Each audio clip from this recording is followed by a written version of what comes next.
I know belts and hoses, not X and O's. I do O2 sensors, but not defenses. Yeah, I make a right call to keep your car in the game. Don't even need a playbook, it's all in my brain. Fuel injectors, alternators, radiators too. It's who I am, it's what I do. Never know how. Never know how. Bank of Star Valley would like to congratulate Colin Hunsaker for being Man of the Week. Congratulations, Colin. Colin Hunsaker, I'm him. Son of Eric and Wendy Hunsaker, senior, receiver, DB, Afton, Wyoming, Braves Nation, let's rock. Play action pass. McClure throws, end zone, wide open, falling back into the end zone. Caught for the touchdown, Colin Hunsaker. Wow. Great hands from Colin. Good body control.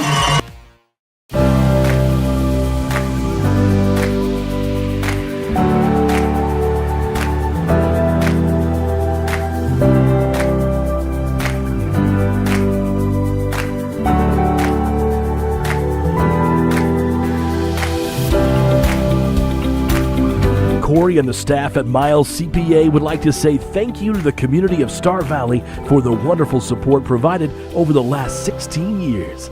Go Braves! Physical therapy has been helping people get healthy for over 20 years. With offices in both Afton and Thane, they are ready to help you. Now certified in dry needling, the staff at Aspen Physical Therapy invites you to get back to work, to play, to life. Call 885-4APT or 883-4477 and get started today. Aspen Physical Therapy, a proud supporter of Star Valley and UW Athletics.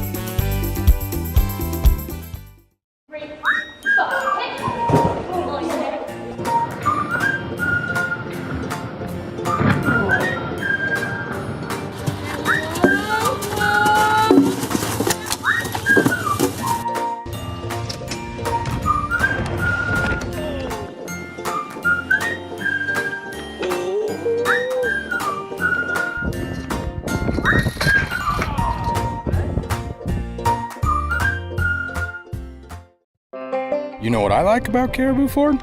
It's a quick drive, but it's beautiful. You know what I like about Caribou Ford? I take my Caribou Ford mountain biking. You know what I like about my Caribou Ford? I take my Caribou Ford to the lake. I take my Caribou Ford everywhere. We're Caribou Ford with the famous Warranty Forever, just east of Lava Hot Springs on Highway 30. And we're keeping it simple in Soda Springs. Risk takers, adventure seekers, optimists, authentic people with the fire in their belly and greatness in their hearts. You'll find them here, in a place where the spirit of the cowboy lives and thrives. I am a cowboy. I am a cowboy. Soy vaquera. The world needs more cowboys. This is Kayla McPherson with the LCSD2 Education Foundation, and your help is needed to fund some special projects for the students and teachers in our district. Please reach our administrator, Deb Wolfley, at 307-887-7537. Your source for quality asphalt paving in Star Valley is Avail Valley Construction. They specialize in residential and commercial driveways and parking lots, done with great service at a great price. Call Avail Valley at 307-885-0600 for your quote today.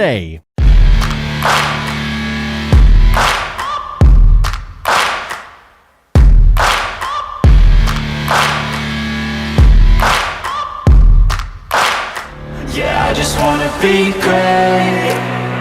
Yeah, I just wanna be great. Yeah, I just wanna be great. Yeah, yeah, I just wanna be great. Yeah, I just wanna be great.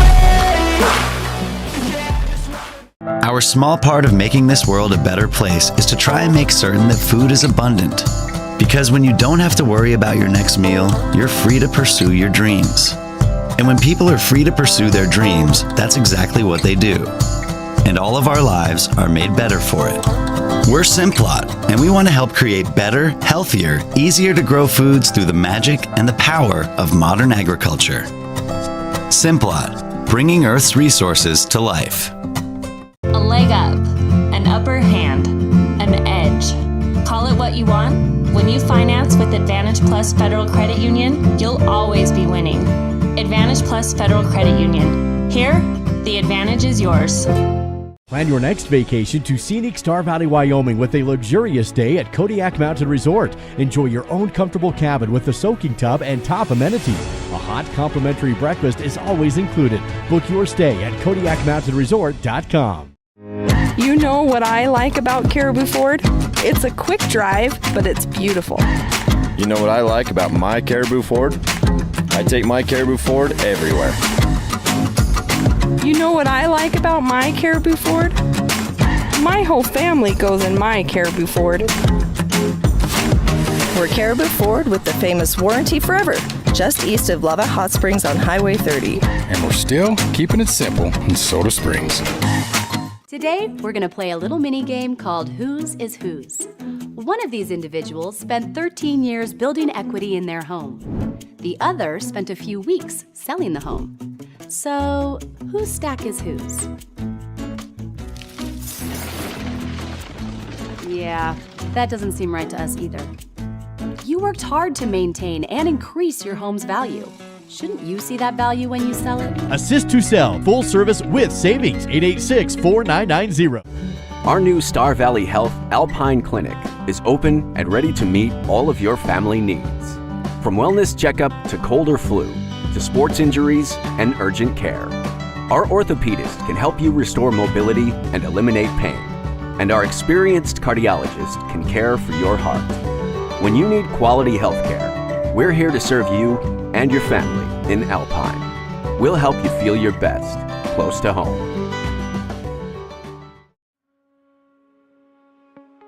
I think being in a small town, you just really care and you take more pride in the work that you do because you're working with your neighbors. These are people that you see out in the community. You know, you see them at kids sporting events and parent-teacher conferences and the grocery store. You know, these are our neighbors. One of the reasons that people also come back to us is they trust us because we are friends, we are family. And so I think there's a lot of trust in the community. It's time to update your home's flooring, and Battleson Brothers Carpet One is your local source. Right now at Battleson Brothers, find in-stock LVP as low as $2.99 per square foot. Get a bedroom installed with fresh new carpet for just $4.49. That includes the carpet, pad, and labor for just $4.49. Battleson Brothers Flooring also offers 12-month no-interest financing. In Afton and Thane, that's Battleson Brothers Carpet One Floor and Home. Price, quality, service, Battleson Brothers Flooring. Inside us all beats the heart of an athlete, determined to succeed. Sometimes we fall short, and sometimes we just fall. Whether you're suffering from a sports injury, arthritis, or musculoskeletal trauma, the team of orthopedic surgeons at Mountain West Orthopedics and Sports Medicine are here to help you. We offer a full range of orthopedic and pain management care to keep you active and loving life. A service of Star Valley Health. For more information, visit starvalleyhealth.org. In the future, everything will be powered by renewable energy. But it's not as easy as flipping a switch.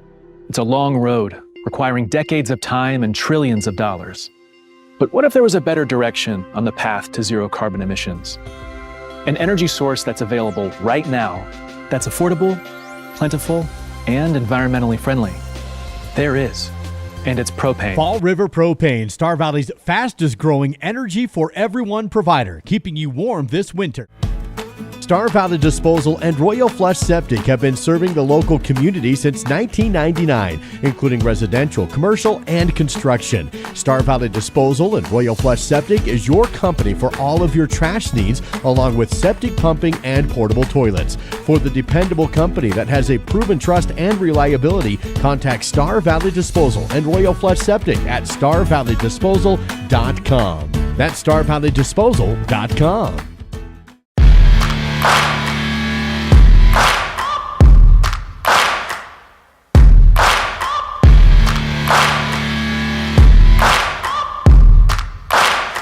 Yeah, I just wanna be great. Yeah, I just wanna be great. Yeah, I just wanna be great. Yeah, yeah, yeah, I just wanna be great.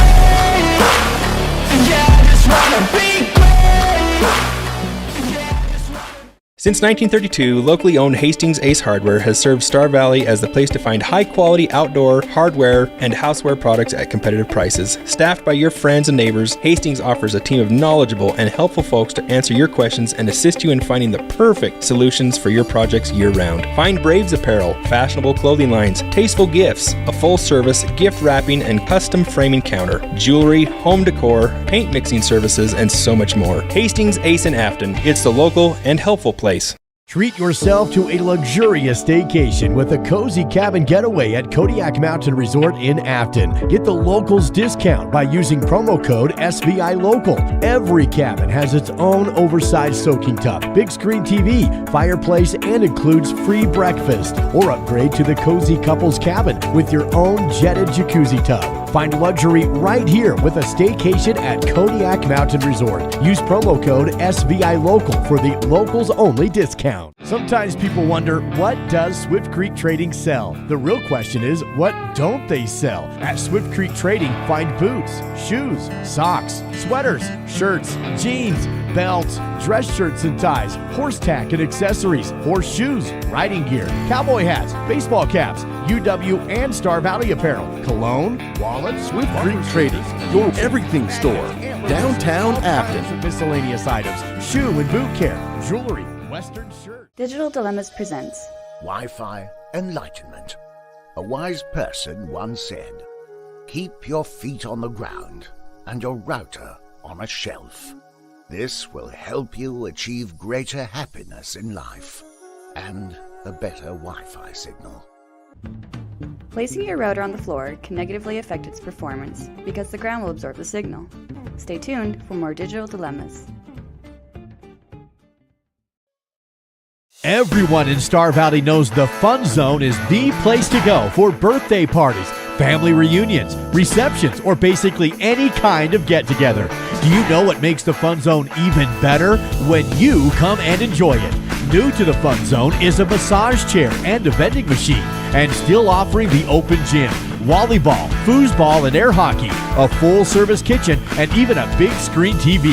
Visit svfunzone.com for reservations. The following are real testimonials of health services provided by Taylor Kennington at Elevate Life. After 2 sessions with Taylor and implementing the strategies he taught, my daughter's anxiety is significantly better. She sleeps in her own bed and is back to being her happy self. In 7 weeks, I am a whole new person who was skeptical at first, but now I want everyone to go see Taylor. He can help from the smallest problems to the really big things. Elevate Life. Retrain your brain. Visit elevatelife.today. You know, I've been thinking, commentating is not that tough. Really? Yeah, I think we can do it. You think so? Wow. That is a smooth finish. I am speechless. As she moves in, stalking the dum-dums. Critical play for the organization. Look at that skill. Focus. Focus. Finger dexterity. Focus. On its finest display here.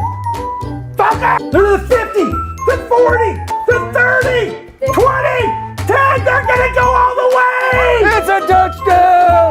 Yeah! Duke and Dow got nothing on us! Yeah!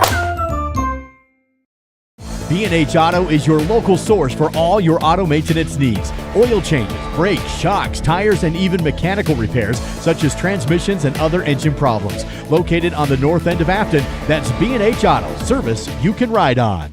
Live coverage on the SVI Sports Network made possible with the help of Fire and Air, fireplaces, HVAC, and plumbing. Stop by under the arch in Afton.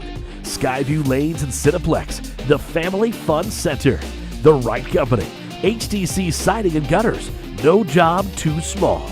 Outlaw Tees, custom screen printing, embroidery, laser engraving, vehicle decals, and more. And by The Spur, Southwest Wyoming's country music station.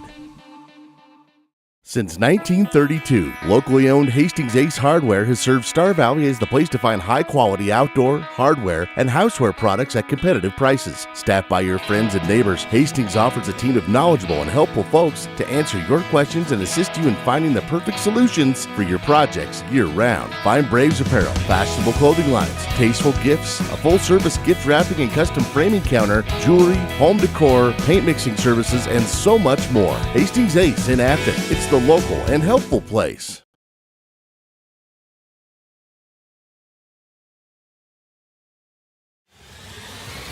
The countdown to kickoff is made possible by First Bank of Wyoming, your home for totally free personal and business checking. Visit gofirstbank.com. Live from Jackson Hole High School and a brand new WMT McIntosh Stadium, it's Braves football live on the SVI Sports Network and the final game of the regular season, Week 8, and the fall brawl against the Jackson Bronx. Good evening, I'm Duke Dance, Dal Erickson, and Dal, a big one here as we take a look at this one on the First Bank of Wyoming countdown to kickoff. Star Valley coming in, hoping to secure a number 2 seed. Jackson tonight looking for a win, hoping to get anywhere from a 2 seed or not even into the playoffs at all, depending on how some of the other games go tonight. Yeah, a lot to play for it tonight and this ball game for both of these programs. And I'll be honest, Duke, that's not always the case. This game's always had a rivalry feel to it, but it doesn't always have real season implications. Well, this year it does. So I'm expecting to see a hard-hitting game. Of course, Jackson coming into this season having graduated about 50 seniors, all-staters, is kind of what it felt like, and that's, of course, an exaggeration. But in the state title game last year, getting beaten by the Cody Bronx in that game. But, Dal, expectations, honestly, they weren't very high for the Jackson Bronx around the state of Wyoming. But inside the program, obviously, they were a little bit higher, and they're actually have played better than many have expected them to with the new coach, with Coach David White this year.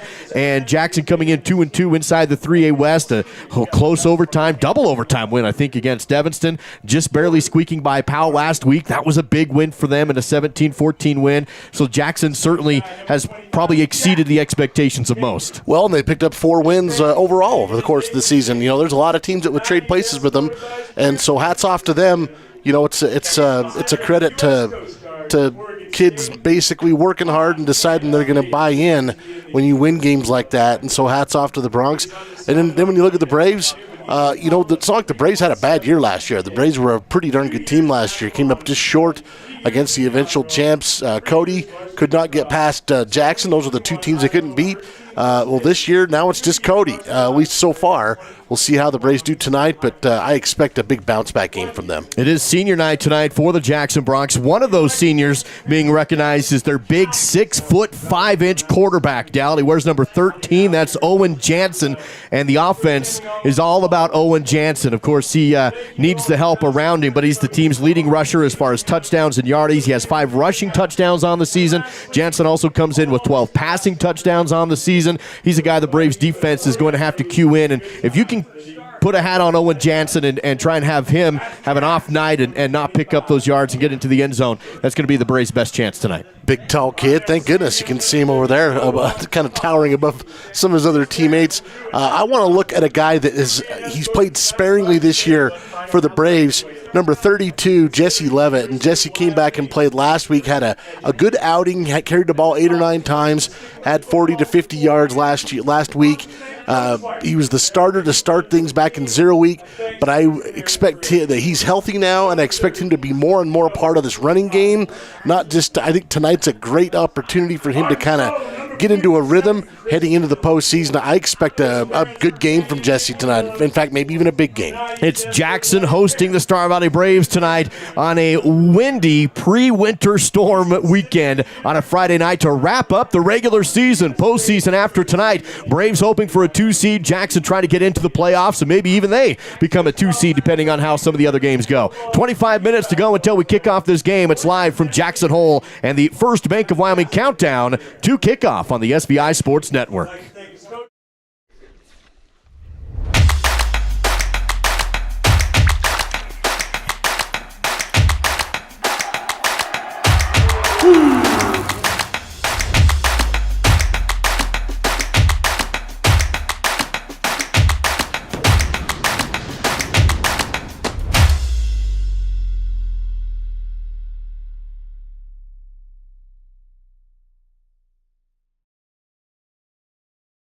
know belts and hoses, not X and O's. I do O2 sensors, but not defenses. Yeah, I make a right call to keep your car in the game. Don't even need a playbook, it's all in my brain. Fuel injectors, alternators, radiators too. It's who I am, it's what I do. Never know how. Never know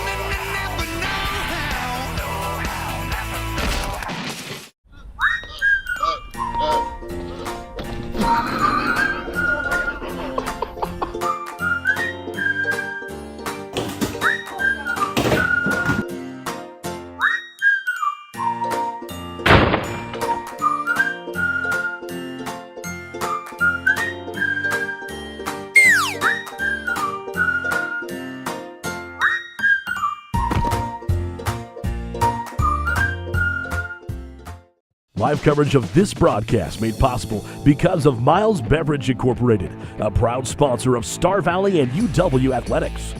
Wyoming Minuteman Supply, guns and ammo, camping gear, licenses, and more. The Boxwhy Lodge, nestled high in the mountains, we offer the experience of a lifetime. Swift 98.7, Star Valley's hit music station. And by Star Valley Skidoo and Quick Lube, they repair it all and make it purr. The countdown to kickoff is made possible by First Bank of Wyoming, your home for totally free personal and business checking. Visit gofirstbank.com. Partly cloudy skies tonight in Jackson Hole as it's Star Valley in Jackson on the SVI Sports Network. And down the wind is probably going to be the big story in this game. It's kind of blustery off and on, but it's coming pretty steadily out of the southwest right now, kind of blowing diagonally across the field, and it's going to be whipping through most of the night tonight. Well, and it's at times it feels relentless. It's not going to stop, but then it will every so often. But yeah, both of these teams want to try and pass it. I've seen Taft throw the ball in windy and not so good conditions before with the underneath stuff, but that'll certainly be something that bears watching. And also, you know what? This Star Valley team, they've been super fortunate weather-wise in terms of temperature. This might actually be the coldest game they play in to this point, starting until next week, because things are supposed to get a little colder. But anyway, we'll have to watch those things. The weather could be a factor. It's all part of your First Bank of Wyoming countdown to kickoff on the SVI Sports Network. Find how to receive a closing cost credit of $500 on your personal mortgage loan. Learn more at gofirstbank.com. Dal, how about we check what else is happening in the Crimson and Gold with your Crimson Corner? Well, first, a shout-out to the cross-country team. I hope they're watching. If so, good luck to you tomorrow. The cross-country teams will be in Ethity, hosted by Wyoming Indian. In fact, I know they're already out there. I saw some tweets out there to that effect. And the Braves coming off that 4A West Regional Championship. The Lady Braves were fourth and trying to get onto the podium. See how they do out there at Wyoming Indian. Good luck to the cross-country runners. Volleyball's at Green River. That game taking place tonight, and then they'll be at regionals in Riverton next weekend. And then just a reminder that the freshman and JV teams both went undefeated this season. And then I think the sophomores did too, Duke. They just won a game before this one, 61-0, as you called it, a squeaker, over Jackson. But I think the sophomores went undefeated as well. So a lot of good things happening for the football program. That's a look at your Crimson Corner. It's all part of the First Bank of Wyoming countdown to kickoff. About 21 minutes to go before we open up this game here in Jackson Hole. How about the roundup and some other games of interest around the state? Some big games outside of this one with playoff implications. Well, let's start with some that are already done. In fact, Lyman and Cokeville, that one was 2-0 at halftime. The Eagles had a 2-0 lead. The Panthers held the Eagles out of the end zone 3 different times. Well, they had inside the 6, but the Eagles able to get it done 16-6. The final in 2A there. Looking up in 4A, Campbell County at Sheridan, Kelly Walsh at Cheyenne East. The big one is Thunder Basin in Natrona County. They're not only playing they're playing for seeding as well as pride tonight. Then you got Rock Springs at Cheyenne Central and then South at Laramie. Of course, the Braves here in Jackson, Cody and Powell, a lot of rivalry games here. The big one in terms of seeding and who's going to make the postseason is Lander at Douglas. Still a chance for either of those teams to win the number 1 seed. Buffalo is at Rollins, Green River at Evanston. They're going to need some help if they want to make the postseason, as will the Worland Warriors. And then, as I mentioned, in the 2A class, Lovell and Bighorn, They're up at the top of the standings. Lyman taking care of Cokeville. Wheatland at number 4, Tongue River. And then Mountain View and Kimmer, that one was close. Mountain View coming away with a victory, 13-6 in that one. So that means the Buffs will go dancing and the Rangers will not. That's a look at your roundup presented by Sunrise Engineering, creating solutions that work and relationships that last. Visit sunrise-eng.com. That is sunrise-eng.com. Now, how about some of the predictions for some of these games? Yeah, some of our friends at Wild predicts. The closest one, of course, Green River and Evanston. One of note, though, I look at that Lander Valley and Douglas game. If, that one, Lander really has an opportunity there. You got to go to Douglas and win, which is always hard, but they have a chance to really shake things up in that 4A East. Cody, the heavy favorite, as is Star Valley. Buffalo, the biggest, one of the biggest favorites of the weekend. And then Riverton expected to go down to Warland, but those are a look at some of the 3A predictions from our friends at Wild Predicts. Follow them on Twitter and get all of their predictions. Of course, also on Facebook and Instagram as well, as we get ready for Star Valley at Jackson tonight. How about we get some comments from the coaching staff? Our very own Gabe Daniel had the chance to catch up with head coach McKay Young of the Star Valley Braves and first-year head coach David White of the Jackson Bronx and get their thoughts heading into this game. Gabe. Hey, thanks, Duke. When I talked to Coach White, he said that they worked a lot of things in practice out this week. He said that they're trying to get better overall, and they're hoping to make a playoff push after this week. He said that the guys are really looking forward to the rivalry night tonight, especially on senior night. They really want to bring the pressure in the pass, and they want to stay tough for this one. When I talked to Coach Young, he said that he's also very excited for the rivalry. They really want to eliminate big plays tonight and make Jackson earn every yard and every score. He's really excited for the playoffs as well, and he hopes the team's momentum and great play carry on into the playoffs. We're definitely excited to watch these teams. Back to you, Duke. And you with the Miles CPA sideline report located in Afton and in Alpine. A partly cloudy, windy evening in Jackson Hole. Braves and Bronx in the fall brawl. It's all part of the First Bank of Wyoming countdown to kickoff on the SVI Sports Network. Bank of Star Valley would like to congratulate Colin Hunsaker for being Man of the Week. Congratulations, Colin. Colin Hunsaker, I'm him. Son of Eric and Wendy Hunsaker, senior, receiver, DB, Afton, Wyoming, Braves Nation, let's rock. Play action pass. McClure throws, end zone, wide open, falling back into the end zone. Caught for the touchdown, Colin Hunsaker. Wow. Great hands from Colin. Good body control.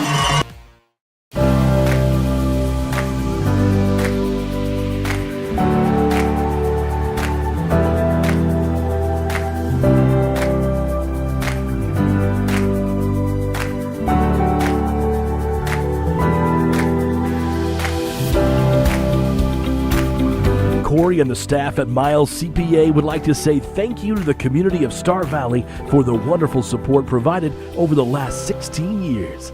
Go Braves! Physical therapy has been helping people get healthy for over 20 years.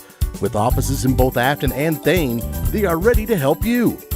Now certified in dry needling, the staff at Aspen Physical Therapy invites you to get back to work, to play, to life. Call 885-4APT or 883-4477 and get started today. Aspen Physical Therapy, a proud supporter of Star Valley and UW Athletics. You know what I like about Caribou Ford? It's a quick drive, but it's beautiful. You know what I like about Caribou Ford? I take my Caribou Ford mountain biking. You know what I like about my Caribou Ford? I take my Caribou Ford to the lake. I take my Caribou Ford everywhere. We're Caribou Ford with the famous Warranty Forever, just east of Lava Hot Springs on Highway 30. And we're keeping it simple in Soda Springs. Live on Swift 98, SVI Media, and the SVI Sports Network, this is Star Valley High School Sports and the First Bank of Wyoming countdown to kickoff. The Jackson Bronx playing host to the Star Valley Braves tonight on the SVI Sports Network, and your First Bank of Wyoming countdown to kickoff. Star Valley in the whiteout. Dow, we saw them break out these white helmets last week, and they decided to carry them over. In fact, Coach Young said he wanted to hold off on the white helmets, but his team convinced him to break them out last week, and tonight, white from head to toe for the first time. I liked them last week, and I like them this week, especially with the contrast we'll have with the senior all-black stuff stuff going on from Jackson. It should be very 50s good guy, bad guy looking out there, like a Western. Got the white hat and the dark hat going at each other tonight. It's all part, again, of our first Bank of Wyoming countdown to kickoff. Jackson has a brand new stadium this year. Yeah, brand there it new is. Bleachers. Beautiful. Press box and everything across the way. It looks nice. Press box hopefully will be ready next year. The bleachers obviously in operation, but we're not quite there yet. Yeah, we're still in what we have affectionately called the rat's nest.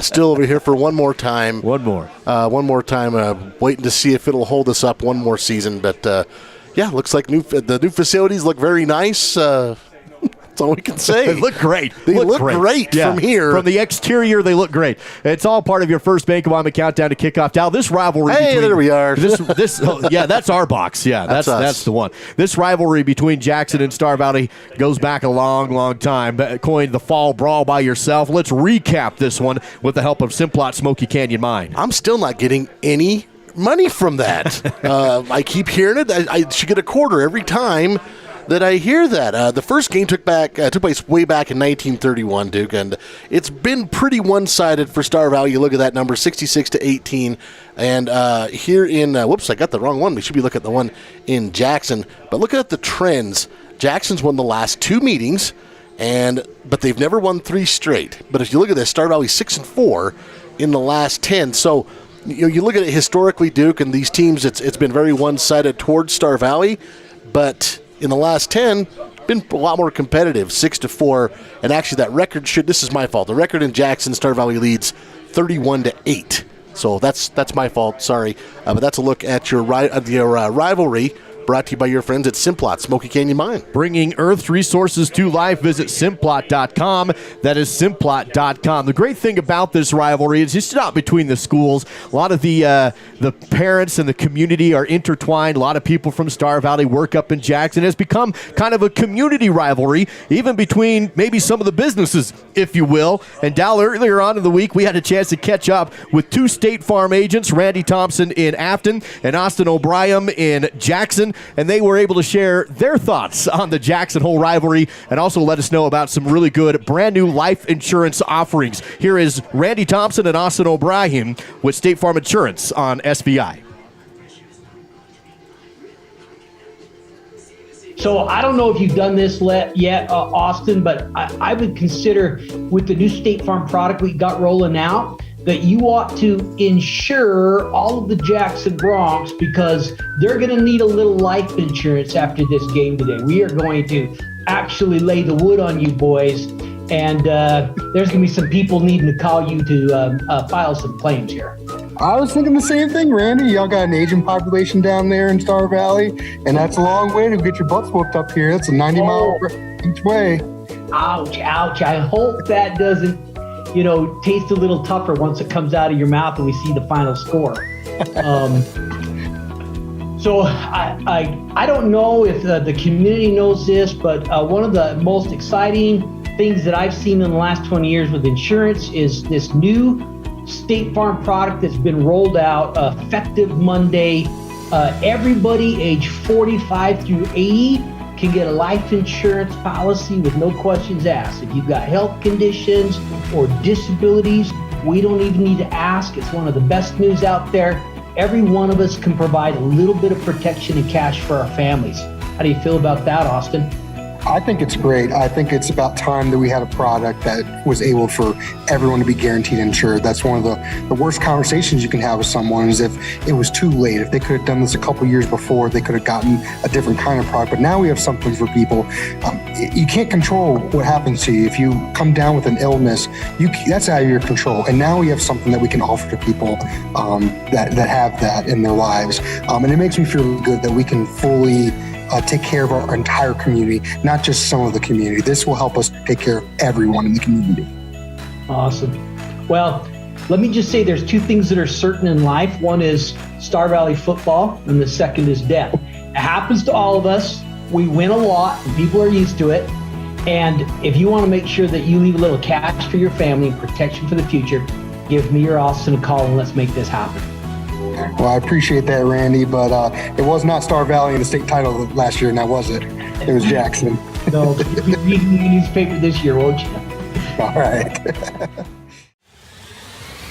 The countdown to kickoff is made possible by First Bank of Wyoming, your home for totally free personal and business checking. Visit gofirstbank.com. Back live at Jackson Hole High School. Appreciate Austin and Randy joining us from State Farm Insurance, located in Afton and in Jackson Hole, all part of this great rivalry between the Braves and the Bronx. Still to come on our First Bank of Wyoming countdown to kickoff. We'll take a look at that records watch, keys to the game, starting lineup, and national anthem. All on the way, live from Jackson Hole High School on the SVI Sports Network.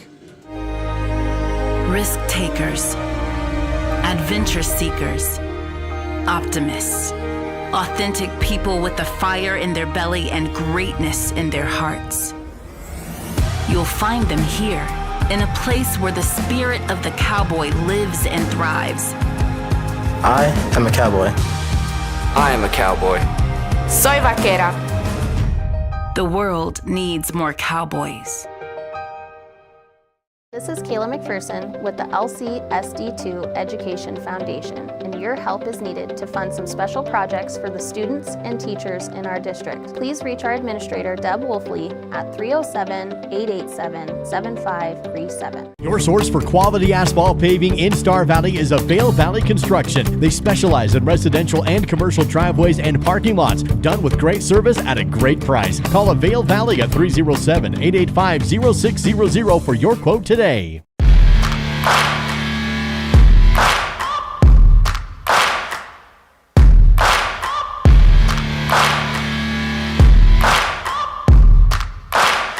Yeah, I just wanna be great. Yeah, I just wanna be great. Yeah, I just wanna be great. Yeah, yeah, I just wanna be great. Yeah, I just wanna be great. Our small part of making this world a better place is to try and make certain that food is abundant. Because when you don't have to worry about your next meal, you're free to pursue your dreams. And when people are free to pursue their dreams, that's exactly what they do. And all of our lives are made better for it. We're Simplot, and we want to help create better, healthier, easier to grow foods through the magic and the power of modern agriculture. Simplot, bringing Earth's resources to life. Live on Swift 98, SVI Media, and the SVI Sports Network, this is Star Valley High School Sports and the First Bank of Wyoming countdown to kickoff. Star Valley Braves in the all-whites tonight as they get ready to face the Jackson Hole Bronx here on the SVI Sports Network. Kickoff in about 7 minutes from right now. Senior night tonight for Jackson, so they've already recognized all of their seniors, and Star Valley wanting to play spoiler tonight for their friends up the canyon in Jackson. Now let's take a look at the records watch for Star Valley and see what we have coming into this game. Well, looking at the records watch, Wyatt Krog, number 80, he needs one more catch to tie the single-season record of 56 held by Winston Green, set all the way back last year. Wyatt also needs 79 receiving yards to set a new single-season yardage mark set by Chase Merrill in 2019. That kind of tells you what kind of season Wyatt's having. Chase Stewart needs 3 touchdown receptions to tie the single-season record of 13 held by Andy McKinn. He needs 3 catches to reach 30 for the season. Here is what Taft McClure has done so far this year. He holds the following: the single-season pass yardage for passing at 22.43, the career passing number at 35.37. He has the single-season passing touchdown number at 26. He has the most 300-plus yard passing games at 4. He has the most 400-plus passing yards with 3. He has the most touchdown passes in a game with 7. And he has career touchdown passes with 42. Those are all Taft McClure's. There's probably some more I could come up with if I needed to, but I think that's enough. That's a look at your records watch here, brought to you by us, SVI Media. It's all part, again, of your First Bank of Wyoming countdown to kickoff. Now we'll see what kind of offense Coach Young comes out with tonight in the homecoming win against Green River, the senior night win last week. Star Valley had more balanced attack than we've seen all season. In fact, the rush attempts compared to the pass attempts were almost equal. Yeah, in fact, the first time this year it was like that. In fact, I think it was 224 for the rushing and 222 for the passing. So it was extremely balanced, and I think you'll see that tonight as well. It's all part, again, of your First Bank of Wyoming countdown to kick off the national anthem coming up here in just a few moments. We'll have your coin toss also is on the way, and, of course, your starting lineup coming up here in just a few as well. Let's take another break. We'll come back here live from Jackson Hole High on the SVI Sports Network. A leg up, an upper hand, an edge. Call it what you want. When you finance with Advantage Plus Federal Credit Union, you'll always be winning. Advantage Plus Federal Credit Union. Here, the advantage is yours. Plan your next vacation to scenic Star Valley, Wyoming with a luxurious day at Kodiak Mountain Resort. Enjoy your own comfortable cabin with a soaking tub and top amenities. A hot complimentary breakfast is always included. Book your stay at KodiakMountainResort.com. You know what I like about Caribou Ford? It's a quick drive, but it's beautiful. You know what I like about my Caribou Ford? I take my Caribou Ford everywhere. You know what I like about my Caribou Ford? My whole family goes in my Caribou Ford. We're Caribou Ford with the famous Warranty Forever, just east of Lava Hot Springs on Highway 30. And we're still keeping it simple in Soda Springs. Today, we're going to play a little mini game called Whose is Whose. One of these individuals spent 13 years building equity in their home. The other spent a few weeks selling the home. So, whose stack is whose? Yeah, that doesn't seem right to us either. You worked hard to maintain and increase your home's value. Shouldn't you see that value when you sell it? Assist to sell, full service with savings, 886-4990. Our new Star Valley Health Alpine Clinic is open and ready to meet all of your family needs. From wellness checkup to cold or flu, to sports injuries and urgent care. Our orthopedist can help you restore mobility and eliminate pain. And our experienced cardiologist can care for your heart.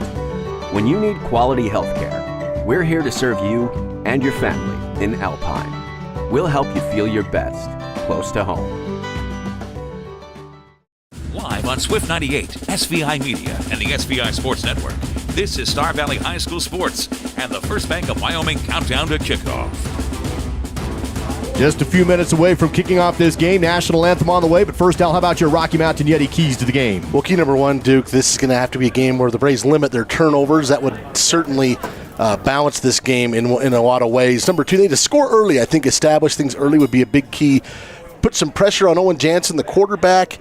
And then key number four, pick up offense in chunks, big chunks of offense. Those are your Rocky Mountain Yeti keys to the game. Legend driven. Again, find them in Afton and online at RockyMountainYeti.group. That is RockyMountainYeti.group. Of course, we'll have your national anthem followed by your starting lineup here in just a couple of minutes. As soon as they start that here at Jackson Hole High, national anthem in our broadcast will be made possible by Hastings Ace Hardware, serving Star Valley since 1932. The local and helpful place. That is Hastings Ace Hardware.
Today's starters with the help of Peevler's Mountain Star. Peevler's Mountain Star, located on Rocky Road on the north end of Afton. Taff McClure, son of Brian and Sarah McClure. I'm a senior. I play quarterback. I'm from Smoot, Wyoming. Caleb Spalding, son of Mikey and Lacey Spalding. Senior, running back, linebacker. I'm Afton, Wyoming. Chase Stewart, son of Lisa and Cody Crocker, and Levi Stewart, senior, wide receiver and strong safety, Star Valley Ranch. Dimitri Dolgarakis, son of Alex Dolgarakis and Megan Dozier, senior, tight end, D-end, Afton, Wyoming. Jacob Hodges, son of Boone and Laura Hodges, senior, wide receiver, live in Thane. Wyatt Krog, son of Melissa and Jared Adams. I'm a senior. I play receiver and DB of Racine, Wisconsin. Luke Linford, I'm him, son of Jason and Robin Linford, senior, D-back, Fairview. Brandon Cook, son of Annie and Justin Cook, senior, offensive and defensive line, Afton, Wyoming. Evan Corbin, son of Chad and Sherry Corbin, senior, O-line linebacker, Edna, Wyoming. Tom Cunningham, son of Dell and Teddy Cunningham, senior, center and defensive line from Afton, Wyoming. My name is Brandon Beck, son of Scott and Brianna Beck. I'm a senior. I play outside linebacker and offensive line. I'm from Fairview. Clay Merritt, son of Brooke and Kelly Merritt, junior, O-line, defensive end, Grover, Wyoming. Derek Astle, son of Jason and Nicole Astle, senior, middle linebacker, running back, Thane, Wyoming. Bridger Brogue, son of Clay and Brittany Brogue, senior, wide receiver and defensive back, Freedom, Wyoming. Colin Hunsaker, I'm him, son of Eric and Wendy Hunsaker, senior, receiver, DB, Afton, Wyoming. Jaden Krug, son of Terry and Amber Krug, junior, running back and safety, Edna, Wyoming. Mikkel Merritt, son of Rick and Amy Merritt, senior, running back, linebacker, Afton, Wyoming. Braves Nation, let's ride. Starting lineups by Peeblers Mountain Star. The opening kickoff underway and into the end zone for a touchback. That was the freshman, Christoph Bueller, with the opening kickoff called up for special teams duty in this game. Yeah, and I do the PA for the underclassmen games. It's something I like to do. Christoph hit a 47-yard field goal last week against Green River as a freshman. That bodes well. Bodes well for the Star Valley kicking game moving forward. So Christoph will be kicking off tonight off the tee, and Jackson will get the opening drive of the game as we open this one up from their own 20-yard line. The 6'5" senior lines up in the shotgun to open up the game. That's going to be Owen Jansen. Jansen will take a quick screen out to the backfield, broken tackle, and the carrier up to about the 29-yard line for a good gain on first down for the Broncs. Off the screen, Jack Jenkins on the reception. Yeah, it's a nice gainer. Going to bring up second and short. Just starting this game between Star Valley and Jackson. If the Braves win, they're going to secure that number 2 seed. If Jackson wins, then it's a whole mess of stuff at that point. So we'll see how it all plays out. Second and short in the shotgun. I'd like to see him go deep here. Jansen, hard count, and Star Valley jumps, and that's going to be a offsides on the defense, and Jackson will get a first down via penalty on their first drive of the game. Free yardage. Don't ever want to do that in a rivalry game, especially on the first drive, but Jackson doing a good job there, getting themselves some free yardage. The penalty moves the football up to about the 34-yard line. First and 10 for the Broncs with just 30 seconds into this game. 11:30 still to go in the first quarter. Jansen pistol set once again. You'll see Jack Jenkins line up in the backfield behind him. 2 receivers left, 2 receivers to the right. Jansen will move Jenkins up to his left side hip. Hand off to Jenkins. And no Jenkins does take it for a big hole. Broken tackles deep into the secondary and across the 50-yard line. And out of the gate, Jackson moving the ball against the Star Valley defense for another first down. Well, that's a 20-yard gain right there for Jack Jenkins. And this Braves rushing defense, not known for giving up huge chunks to anybody. But there's a big one right there for Jack Jenkins. Picks up 20 right up the middle. So first and 10 again now for Jackson, this time inside Star Valley territory as they huddle up with the ball spotted on the 48-yard line. Jansen comes out to the pistol set once again, this time trips to his left, 1 receiver to his right. Jack Jenkins remains in the backfield against this 3-4 Star Valley defense. Clock ticks down to 10:36 to go and counting as Jansen again looks to the sideline. And Jack Jenkins will come to the right side hip. Again, a read option, and Jansen keeps it up the middle. And the quarterback run will qualify for about 3 yards on the first down carry, maybe even 4. That's a nice carry there by Owen Jansen. Yeah, we'll call it 4. Pretty effective running game thus far. 2 carries, 24 yards. Sets up a second down and 6 to go for Jackson. driving on senior night against this Star Valley Braves defense. Pistol set once again, 2 receivers either side. Owen Jansen looks to the sideline. This time we'll see Jenkins stay in the backfield. Jansen will throw. Slat tipped away and knocked down by Wiley Wilkes. Swatted that ball down, and it's 3rd down and 6. You know what? Wiley, pretty comfortable up here in Jackson. He, in fact, played baseball at least 2 or 3 years for the Jackson Giants. He's a very good baseball player, so he knows a lot of these guys up here. Here's a 3rd down and what's probably 4 down territory. Ball spotted on the Star Valley 42-yard line. Again, Jansen's going to be in the shotgun, looking to the sideline, and we'll again see Jenkins move from the backfield to the left side hip. This time a handoff to Jenkins. Can't get away from the tackler, though, and he stopped short of the 1st down. Wiley Wilkes again making the play. Going to be 4th and a couple to go for Jackson, and the offense stays on the field. Wiley does a nice job of getting around the waist and going for a little bit of a ride there. Going to bring up 4th and 2, and I would imagine the Bronx would go for this. Ball spotted on the Star Valley 39-yard line. So after the Braves give up a couple big runs and a penalty for a 1st down, they're going to try and get the ball back with a turnover on downs here. 9:18 to go in the 1st quarter. Jackson's opening drive of the game.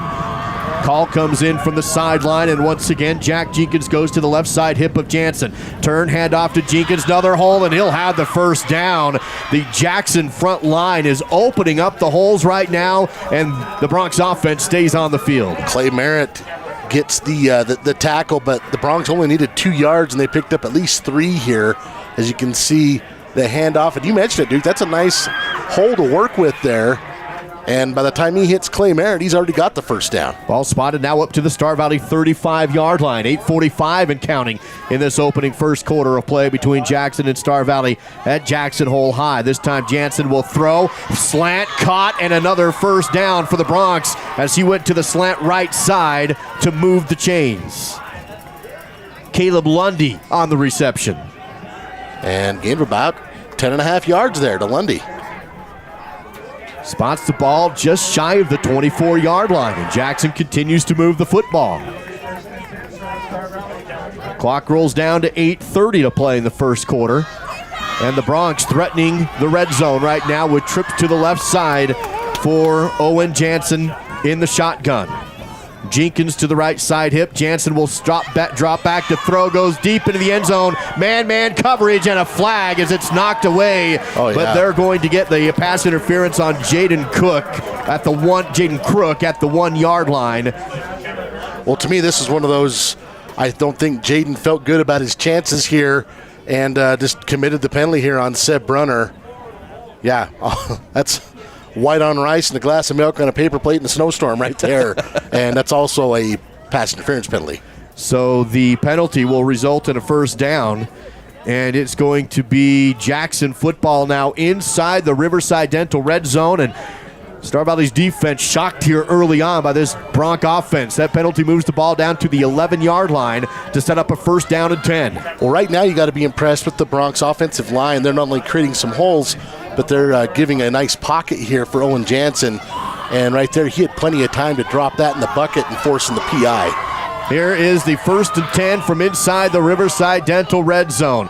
For the first time, we'll see split backs in the backfield. Jax Mosens out, hands off to the other tailback. Hit at the line, but dives ahead for a few. That's Brunner on the carry, and Sebastian gets down to the 10 for a gain of 6 yards. Well, actually just a gain of 2 yards. That's actually even more than I thought. There was a couple of white jerseys right on him, right on that the knee, and he really had nowhere to go, but Seb Brunner will get a couple. And now, you're inside the 15. You got a big, tall quarterback. You got a couple of big, tall kids like Andrew Hanna. You can throw the ball down the field and maybe just tell them to go up and get it.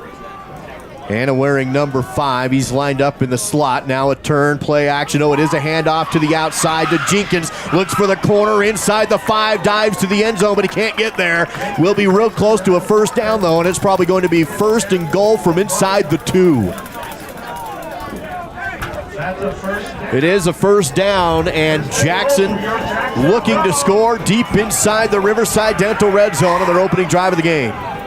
It's an impressive first opening drive here for the Bronx. They have moved the ball right down the field and running the ball, Duke. I was not expecting that at all tonight. Under center this time is Owen Jansen.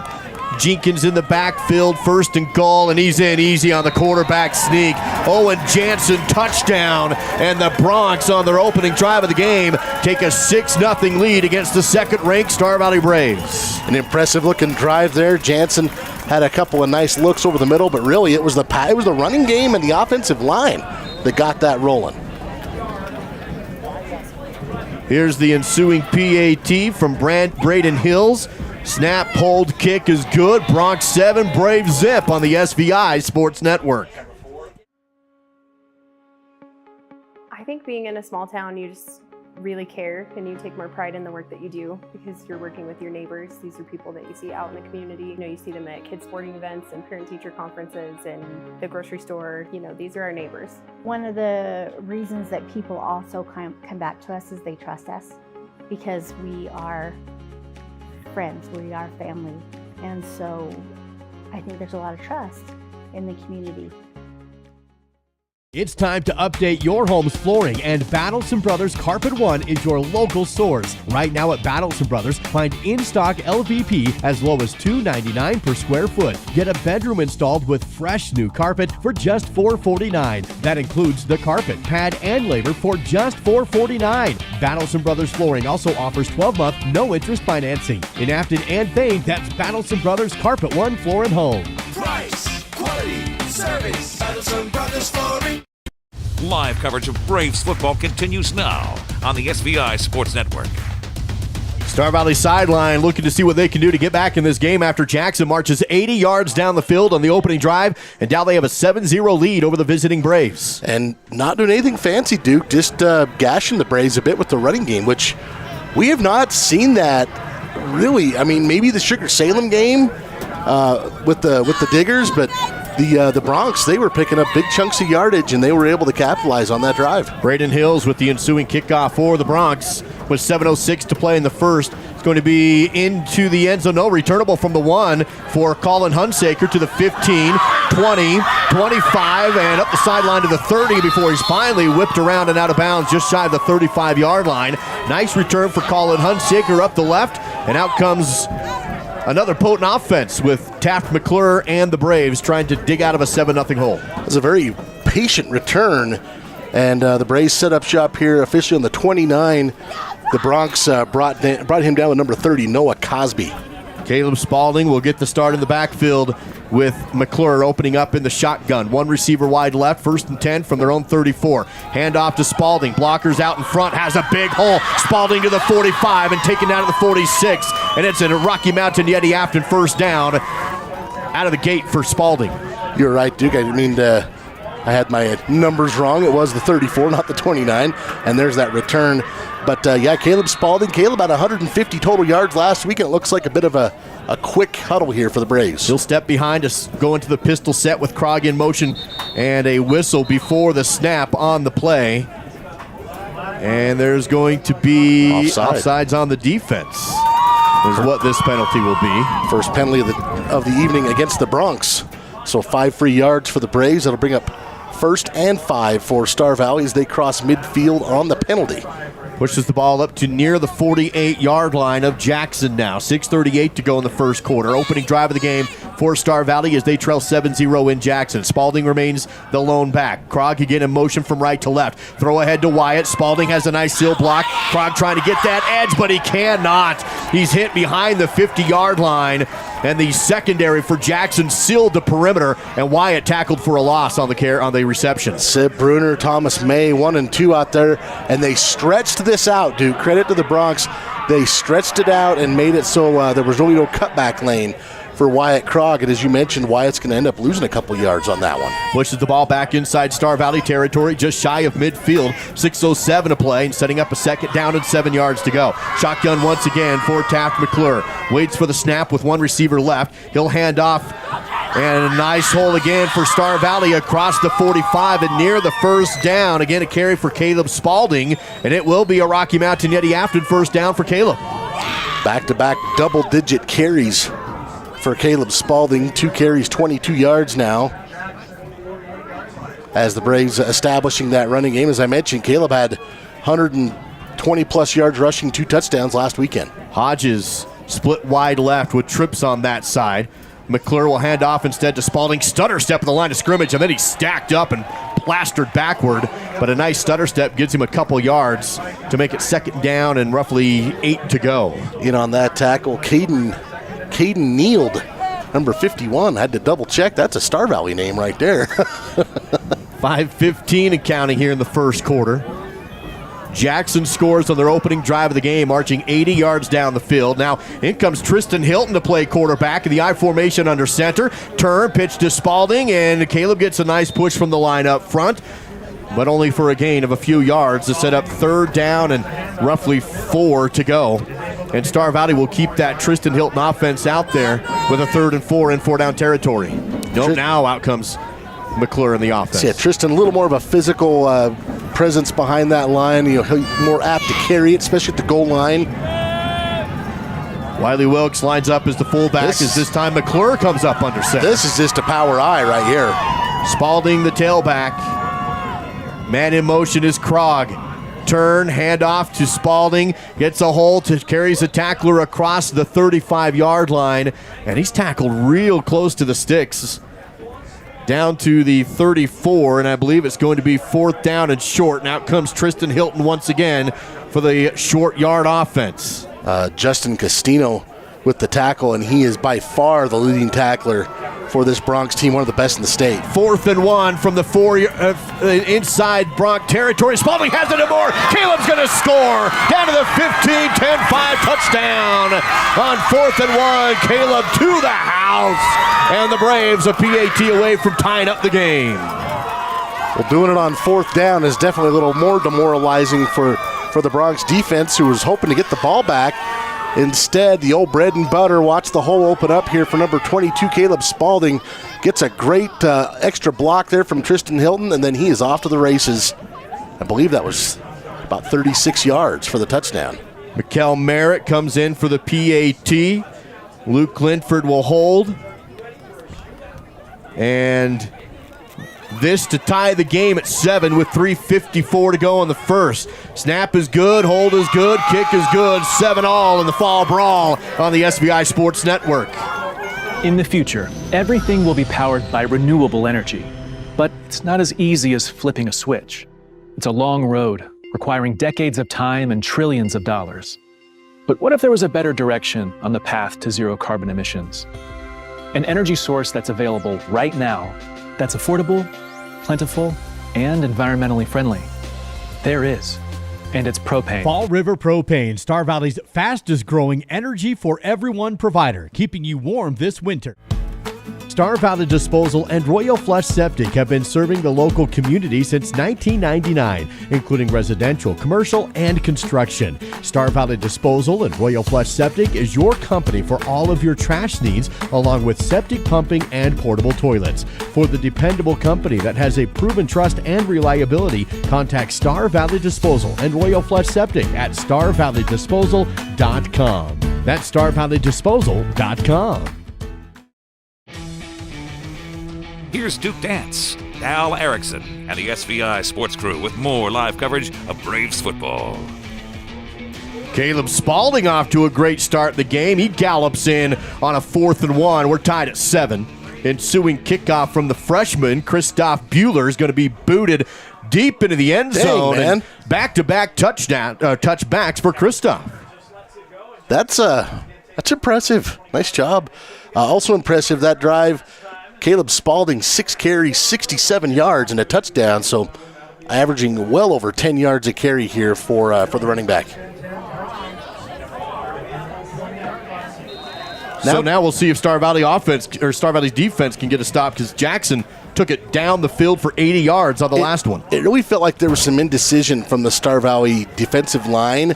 They weren't quite sure whether they should attack Jansen or whether they should attack Jenkins. And while they were deciding, the Bronx made hay.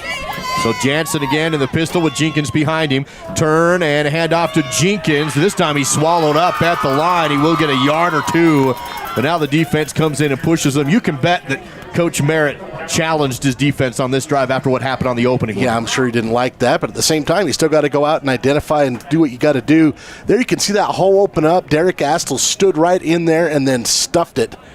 That's very Logan Wilson-esque, what we see a lot from Logan on Sundays. It's going to be a 2-yard gain to set up 2nd down and 8 from the 22-yard line. Jackson in their own territory. Shotgun for Jansen. He'll look to his right, throw out there, and good coverage, but a flag comes in, and a PI call here as Mikkel Merritt was on coverage, and the official is going to throw the flag on the pass. Well, I think Mikkel, I'm just going to look, Mikkel goes 5'10". He's trying to cover Andrew Hanna, who's 6. He's every bit of 6'6", and I think Mikkel just got a little too handsy with him, trying to make up for that height.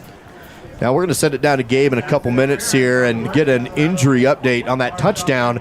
Star Valley starting center Tom Cunningham came up limping, and he's getting some attention on the sideline right now, and so as soon as we get an update from Gabe, we'll send it down to the sidelines. That penalty was called against Star Valley to move the chains up to the 37-yard line and a Jackson first down. Braves now 3 penalties totaling 35 yards. 3:17 to go in the first quarter, tied at 7. Jackson back on offense with a new set of downs. Jansen hands off to Jenkins, hitting the backfield this time, but gets away from the tacklers and is able to get back to the line of scrimmage, maybe even a little gain on the play. They're going to give him about a yard on that carry. That's a good, strong run from Jenkins. Jaden Crook in there, Brandon Beck, but he will get himself at least a little bit where it looked like it was going to be a tackle for loss. Clock continues to roll here in a fast first quarter of play. 2 minutes, 50 seconds to go. Jackson certainly not a hurry-up offense this year. A little more methodical. They huddle up, come to the line, typically look to the sideline to make sure they've got the right call in. Here's a handoff and a quarterback keeper off the misdirection. This time Jansen can't go anywhere, and he's hit for a loss. And that was Seb Brunner who kept it that time. They fooled us. It was a direct snap. I don't know if he came at quarterback and had his option to throw, but he ran it this time, but not a lot of room for him. He is a quick runner, but going to end up losing about a yard. Push it back to 3rd down and nearly 11 yards to go after the play with the clock rolling down to 2:10 to go in the first quarter. Ball spotted back to the 32-yard line of Jackson. Broncs are 0 for 1 on 3rd down. That seems odd, but they didn't need the 3rd down on that last scoring drive. Jansen in the pistol in a passing situation. 3rd down and 10-plus yards to go. Man in motion is Brunner from the slot left to right to set up trips over on the right side. Brunner calls for the ball, Jansen calls, throws to the flat, caught by Brunner up the sideline. First down and more to the 50 before he's pushed out of bounds inside Braves territory across the 45-yard line, and the out route with big yards after the catch to move the chains. It's about a 20-yarder there for Seb Brunner, and he gets it after he gets away from a tackle here. Most of that came after the tackle attempt, pushed out of bounds by Lane Wiebelhaus. But those types of plays, the Braves can't afford to give up too many of those. 1st and 10 now back inside Star Valley territory at the 42-yard line. 1:42 to go in the first quarter. Clock is stopped there. Man, he is a tall drink of water, is Owen Jansen. My goodness. 6'5". I would need a stepladder to put his helmet on. New set of downs for Jackson. Jansen will keep it. Stutter step. Hit after a short game, maybe even no game. Let's send it down to the sideline. Gabe Daniel with an injury report and an update. Gabe. Hey, thanks, Duke. During that last extra point attempt by the Braves after they scored the touchdown, Tom Cunningham came off limping a little bit. He got checked out by the physicians. It sounds like he just rolled his ankle, and he should be back in this one soon. Thanks, Duke. Back to you. Definitely good news. We'll watch for the starting center to return. He is taking some snaps down there. You know, there's not very many guys that handle the ball and touch the ball every single play on offense, and the center obviously is that guy. Hopefully Tom is he's able to come back in. We do see the sophomore Colton Chappell taking some warm-up snaps down there just to be safe. As Jansen pump fakes, he's hit as he threw, and the ball caught. It looked like it was incomplete, bounced off the turf up to Brunner, but pressure in the backfield, and it's 3rd and 10 again for the Broncs. Yeah, Brandon Beck was able to get by his blocker, and for the first time tonight, honestly, put some pressure on Owen Jansen, and he had to just kind of dump that off over the top, and Brunner wasn't ready yet on that screen to turn around, and it ends up in the pellets. Jackson converted on the last 3rd and 10 with an out route to Brunner. They're looking at another one here just shy of the Star Valley 42-yard line. Pistol set with 50 seconds to go in the first quarter. Tied at 7 apiece. Jansen will throw again, and behind his intended target, he had Xander Witt open down the field, but can't hit him. And now in no man's land, but a 4th and 10. We'll see what Coach White decides to do. It's a little bit behind him, but I'll bet Witt is going to think about that, hoping he'd have brought that in. And looks like all right, Jackson now that looks like punt. they're bringing some different folks out. So we'll see Braden Hills, the punter, come into this. Colin Hunsaker and Wyatt Krog back to return inside their own 10-yard line, as Hills will stand at his own 45 to boot this one away on a 4th and 10 with the clock at 47 seconds. Hills waits for the snap. There it is, clean snap, high spirally kick. It's going to bounce at the 20 and roll around shy of the 15 to be downed inside the 20 by Jackson. And it will be 1st and 10 for the Braves. They get the stop, the defense, and now the offense back out with 36 seconds to go in the first quarter, tied at 7. It really has been a fast first quarter. Of course, both teams relying on their running game for the most part. 11 carries for the Bronx, 6 so far for the Braves.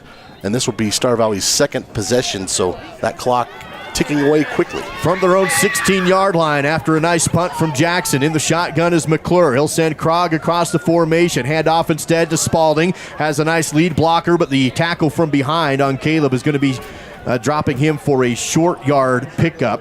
2nd and about 8 to go, with the clock running down to 20 seconds. That hole closed quickly. It looked like Brandon Cook was coming through there, and it looked like Caleb was going to have a pretty good seam to run through. Bronx able to close it down. Clock down to 14. Trips to the left side for Star Valley. Taft McClure in the shotgun. 8 seconds and counting. Taft takes the snap, hands off to, again, Spalding, but he can't find the hole that time, and he's tackled at the line of scrimmage for no gain on the play. And that takes us to the end of the first quarter. Braves and Bronx are tied at 7 after 1 on the SVI Sports Network.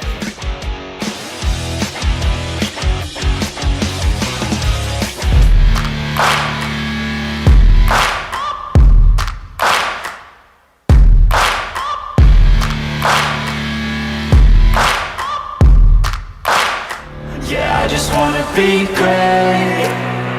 Yeah, I just wanna be great. Yeah, I just wanna be great. Yeah, yeah, I just wanna be great. Yeah, I just wanna be great. Since 1932, locally owned Hastings Ace Hardware has served Star Valley as the place to find high-quality outdoor, hardware, and houseware products at competitive prices. Staffed by your friends and neighbors, Hastings offers a team of knowledgeable and helpful folks to answer your questions and assist you in finding the perfect solutions for your projects year-round. Find Braves apparel, fashionable clothing lines, tasteful gifts, a full-service gift wrapping and custom framing counter, jewelry, home decor, paint mixing services, and so much more. Hastings Ace in Afton. It's the local and helpful place. You're watching Star Valley High School football on the SVI Sports Network. Start of the second quarter of play with Star Valley facing a 3rd down and 7. Ball spotted on their own 20-yard line. Trips to the left for Taft McClure in the shotgun. He'll look to throw. Taft steps up, flushed out, fires down the sideline. Open is Krog and caught at the 45 and brought down across the 50. Weil was wide open in the hole in the zone, and that's a Rocky Mountain Yeti Afton first down for the Braves. And Wyatt Krog, now your single-season record holder for receptions in a season. That was number 57. The tying one was pretty inauspicious. It was a loss of 2 yards. This one from the 17 to the 48, so 33, 35-yarder. 5 receiver set for McClure as they go no huddle back to the line of scrimmage, and a flag at the snap of the football. And no call yet from the official on who this may be on. He's pointing to the Star Valley sideline, and he's pointing to the sticks. It's almost like they weren't ready for that snap.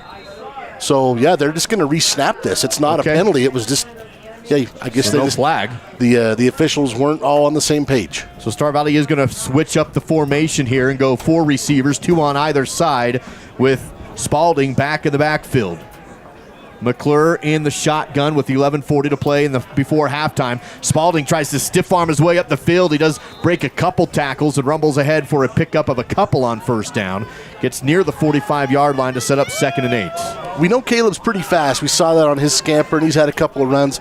I feel like going back to last week and into this week, he's running hard. I mean, even that carry right there, not a lot of room, but he ends up getting 2.5 yards where maybe I think earlier in the season it would have been maybe a no gain.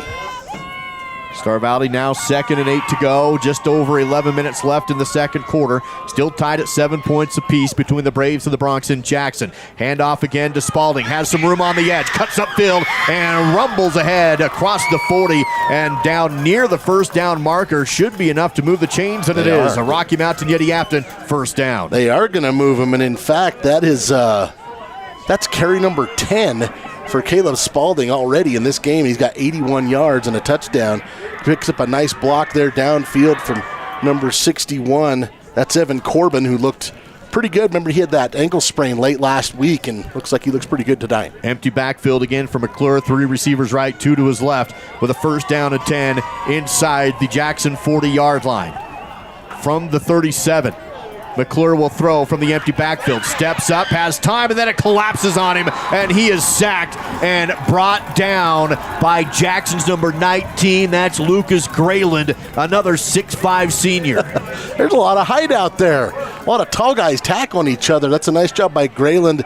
He's able to use it. Let's look at 19 on the left of your screen. He's able to get around the outside, sneak through, and then throw Taft down to the turf. Going to set up a 2nd and long after a 6-yard loss on the tackle. 2nd and about 16. Spalding back into the backfield. 2 receivers on either side for Taft McClure in the shotgun. Still tied at 7. McClure will throw under pressure. Screenplay caught, and running up the field is Stewart, and a big run for Chase after the reception up to about the 20, actually down to the 30-yard line to bring up a 3rd and manageable of about 3 or 4 yards to go. Yeah, that took a big chunk off of the 2nd and 16, now 3rd and 3. Good use of the screen pass there by the offense, and Taft McClure able to just to dump that off over the top. There are some tall people out there playing defense and offense tonight. So here is the 3rd down and 3 to go.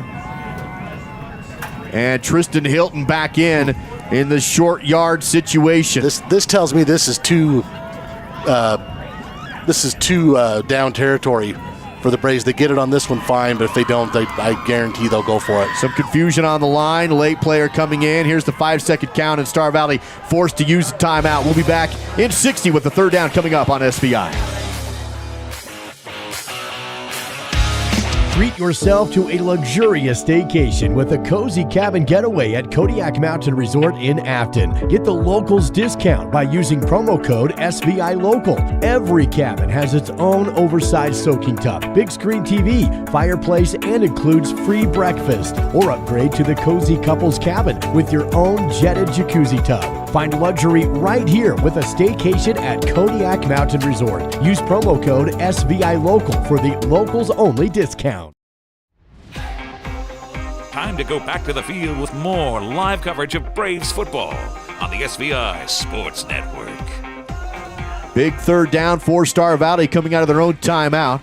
Looks like Tristan Hilton's short yard package offense will stay out there. Trying to get a beat on who the center is right now, Dal. It might be Bryson Baxter, maybe Clay Merritt. Here's the handoff into the backfield and a push ahead, and Spalding should have enough for a first down, and he does in the jumbo package.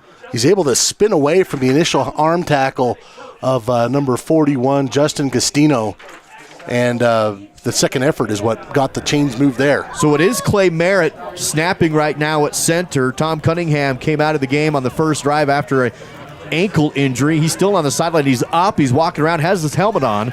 But right now, Clay Merritt playing center for the Braves. Shotgun set again for Taft McClure. Play action pass. Taft down the seam and caught inside the 5-yard line for a first down. Doglarakis Dimitri inside the 5 and a 1st and goal coming for the Braves. He's a big target and he's tough to bring down once he gets it. And that's a nice pitch and catch there from Taft McClure to Dimitri Doglarakis. Good look at it on the replay presented by Fall River Propane. So down at the 3-yard line, 1st and goal inside the Riverside Dental red zone. The Hilton package back in for short yardage. Spalding in the backfield. Heavy on the right side, quarterback keeper. Hilton's in, touchdown. Tristan Hilton from 3 yards away. And the Braves take the lead for the first time tonight, now up 13-7. And no question there. Tristan just tucking in behind the offensive line who gets a nice push and able to just grind their way into the end zone. Right there leading the way, you can see the center, Clay Merritt. I saw Brandon Cook. Number 50 is there. And looked like Brandon Beck was in there as well. Weeblehouse, the long snapper on the ensuing PAT. Merritt will punch it through, and it's going to be 14-7 Braves on the SVI Sports Network. Digital Dilemmas presents Wi-Fi Enlightenment. A wise person once said, "Keep your feet on the ground and your router on a shelf. This will help you achieve greater happiness in life and a better Wi-Fi signal." Placing your router on the floor can negatively affect its performance because the ground will absorb the signal. Stay tuned for more Digital Dilemmas. Everyone in Star Valley knows the Fun Zone is the place to go for birthday parties, family reunions, receptions, or basically any kind of get-together. Do you know what makes the Fun Zone even better? When you come and enjoy it. New to the Fun Zone is a massage chair and a vending machine, and still offering the open gym, volleyball, foosball, and air hockey, a full-service kitchen, and even a big screen TV. Visit svfunzone.com for reservations. It's the SVI Sports Network with Duke and Dow and live coverage of Star Valley football. Braves march down the field and take the lead for the first time tonight, up 14-7. Tristan Hilton goes in for 3 yards away on the quarterback keeper, set up by the catch from Dimitri Dolgorakis, and here's the ensuing kickoff. This time fielded at the 1-yard line of Jackson, up to the 15-20, and a nice hit and brought down. Guess who? Bryson Neal, Mr. Special Teams this year. Man, he has made a ton of stops on special teams. Just a sophomore. I've called quite a few sophomore and junior varsity games doing the PA this year, Duke. That is a kid with a bright future. Jackson offense had to punt inside Star Valley territory on their last trip onto the field. Now they're down 14-7 with 7:51 to go in our second quarter of play.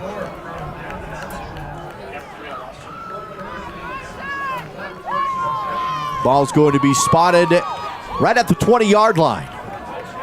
1st and 10 for Owen Jansen and the Bronc offense. Jansen in the shotgun with 3 receivers to his right.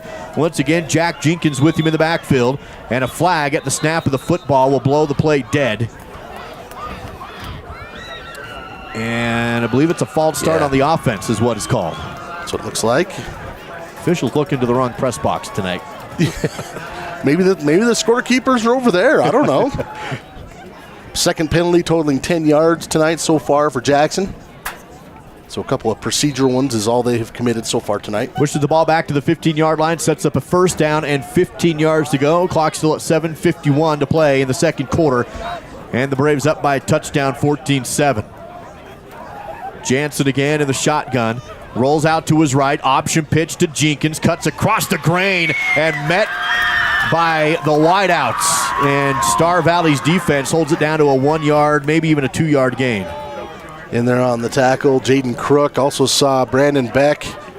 Mikael Merritt coming in there at the end. Second down and about 13 yards to go after the option pitch.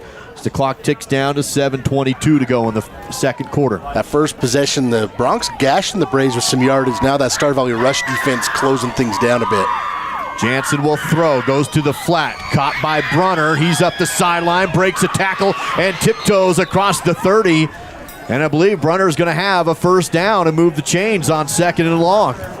Second time yards after catch by Brunner's hurt the Braves. He picked up a really nice block on the outside by number 60, Wyatt Ross, 6 foot, 240-pound senior. And let's be honest, when you're in the secondary, you don't want any piece of that. 1st and 10 now for Jackson from their own 32-yard line. Lights are on in Jackson with 7:07 to play in the second quarter. Jansen, quarterback keeper, left side, hit and brought down. We'll get maybe a yard or two on the carry. It's going to set up second down and about 8 to go for the Jackson Broncs on their home turf. Thought I saw Caleb Spalding in there, 22, and then Brandon Beck, 52, providing a little more physicality to that tackle. And as you mentioned, Duke, Jansen does pick up a couple. Right now, I've got him 4 carries for 6 yards. I'll be honest, anytime you have these big, tall, lanky quarterbacks, anytime they have positive yardage, I think you got to say they're doing pretty good. Second down, 4 receivers, 2 on either side for Jansen. Jenkins to his left side hip out of the shotgun.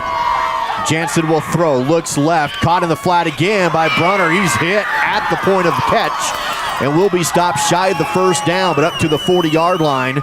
That's going to make it third down and about 1 yard to go, well, about 2 yards to go. Colin Hunsaker with the big hit there. Jackson quickly to the line of scrimmage. They go no huddle this time on a 3rd and 2. Here's a handoff to Jenkins. Will have the first down as he falls ahead for a 3-yard gain. Needed 2 to convert. 6:13 to play before halftime. 8 carries, 43 yards so far for Jack Jenkins, so pretty effective thus far. And now the Broncs 2 of 3 on 3rd down as they are able to move the chains. Jenkins comes off the field with a little limp, and it will be 1st and 10 for the Broncs without him here, under 6 minutes to go. Jansen in the backfield. 2 receivers. And you'll have David Brown playing tailback on this play. Passes high and over the head of the intended target. Lucky that wasn't an interception. Lane Wiebelhaus just about reeled that in. It's going to stop the clock at 5:40 to go. Still in the second quarter. Jackson trailing by a touchdown, 14-7.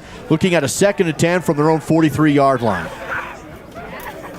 Jansen right now 5 of 9, 55 yards through the air. The Broncs 50 yards on the ground, pretty darn balanced here in this first half. David Brown remains in the backfield for Jackson. Actually have 2 in the backfield on this play. Pistol set for Jansen, 2 receivers right. Play action, Jansen throws sideline down the field, underthrown, but coming back to the ball, making the catch at the 30-yard line is Xander Witt. And Witt is tackled right at the 30 after the catch, but it's 1st and 10 inside Braves territory. Gain of 28 yards. And it almost feels like those 2 PIs, Duke, the Braves defensive secondary playing kind of tentative. Say they really didn't challenge Witt right there for position, and he just goes up and gets it. 5 minutes, 23 seconds and counting in the second quarter. Jackson threatening to go inside the red zone. They're 10 yards away from it. 1st and 10 from the Star Valley 30-yard line.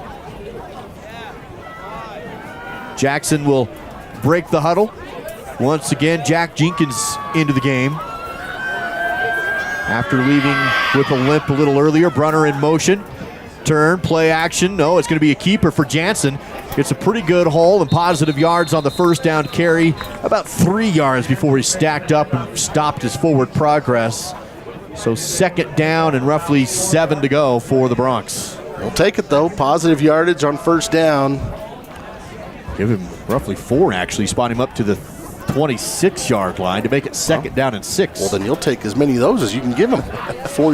Give him 4 yards a carry, you're going to win the ball game. That's what Coach Linford used to say. 4:30 and counting in the second quarter of play. Jackson trying to tie up this game down against the visiting Braves by a score of 14-7. Option play again for Jansen. Looks downfield. He's going to have to keep it, and he's ridden out of bounds. That's going to go down as a sack for the Braves. Brandon Cook was right there. Yeah, Brandon really had nice pursuit from the backside here. And that's going to end up being a loss of... Let's say did get back to the line of scrimmage, actually. Okay. So still a 3rd down and 6 to go. It hurt, though, I'll bet. Does stop the clock on the out-of-bounds play at 4 minutes, 16 seconds to go as Jackson will huddle up again. Definitely inside 4-down territory. Broncs 2 of 3 on 3rd down today, and they have picked up some chunks in this first half. Quick Battlesome Brothers battle stat. We'll have complete stats from Battlesome Brothers in the half. Here's a man in motion, handoff to the motion man, double handoff, now a pitch back, trickery for the Bronx as the quarterback throws it off the pitch, but the Braves don't bite, and a big tackle on the outside by Luke Linford. It was a double handoff, a pitch back to Jansen, who throws it into the flat, but Linford's ready for it, and a short 1 yard gain on the play. That's a heck of a play from Luke because he had to battle. He recognized what was going on, but then he battles through the guy that's out there making the block and then makes the tackle. Not sure how many yards he might get if Luke doesn't take him down. That is a terrific play. Jackson's going to go for a field goal here on a 4th and 5. This is going to be about a 41-yard attempt for the Jackson Bronx. With 3:30 and counting, wind to his back, kick is away, and is blocked by the Braves. No good, and Star Valley will take over after the block. Derek Astle with the recovery. He might have had the block too. I know he had the recovery. Let's look at it here in the Fall River Propane replay. Watch 33 come screaming in here. Oh yeah, took that right in the belly, and then he knows where the ball is because it almost stuck between the 3 and the 3. Big play once again for Derek Astle, and Star Valley will take over with 3 minutes, 26 seconds to go before halftime and a 7-point lead. Ball spotted on their own 34-yard line. McClure to throw, looking to his left. Has a man in the middle, but he's covered. McClure flushed out, rolls left, back, and caught by Krog. Wyatt did a great job coming back to his quarterback in the scramble drill. That's good enough for an 11-yard gain. Well, terrific protection here for Taft McClure as well from the offensive line, but Taft has got that extra little sense when to step up in the pocket that has served him well. Clock down to 3:09 to go. Star Valley 5 yards away from midfield on a 1st down and 10. McClure again in the shotgun, 2 receivers either side. Looks to his left, fires to the sideline, caught by Hodges at the sticks, and then rumbles ahead for an extra 4 yards before he's bumped out of bounds. Actually give him 5 yards after catch, and it's 1st and 10 inside Bronx territory. Gain of 15 that time, and the first catch of the night for Jacob Hodges. And right now, don't want to jinx it, but Taft McClure 6 for 6 on the night, 86 yards through the air.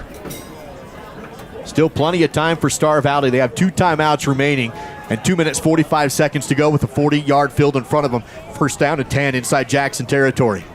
Star Valley with a 7-point lead against the rival. Throw it out to the flat again. Linford has the catch. He's able to scurry ahead for an extra 5 and will move the chains again down to the 30-yard line.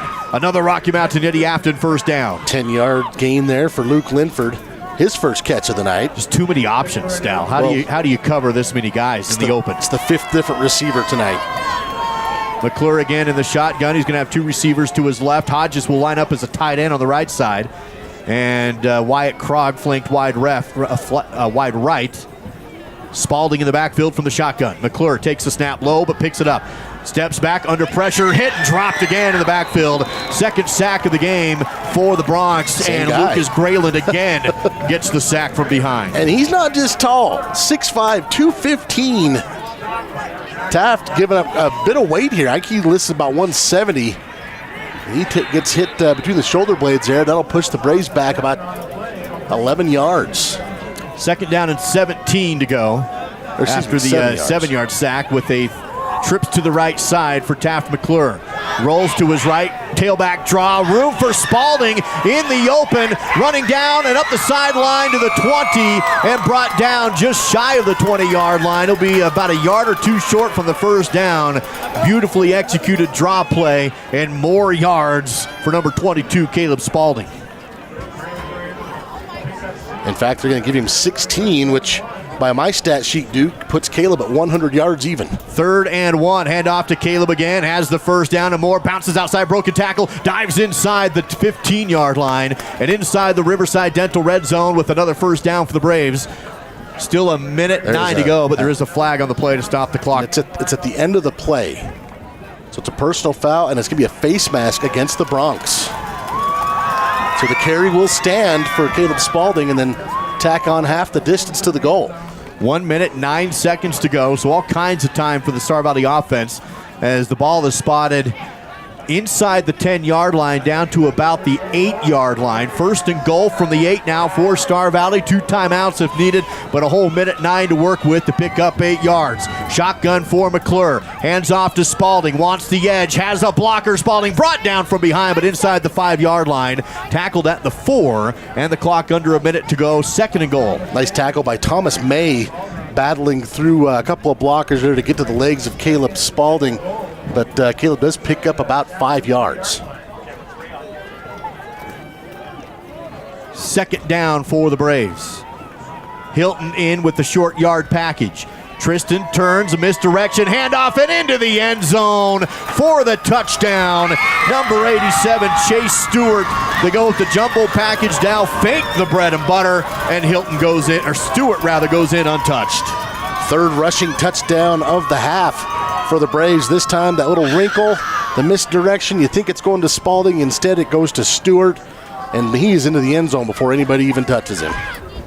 Back into the game for the PAT is Mikkel Merritt. That touchdown comes with 33 seconds before halftime. The kick is up, kick is good. 21-7 Braves on the SBI Sports Network.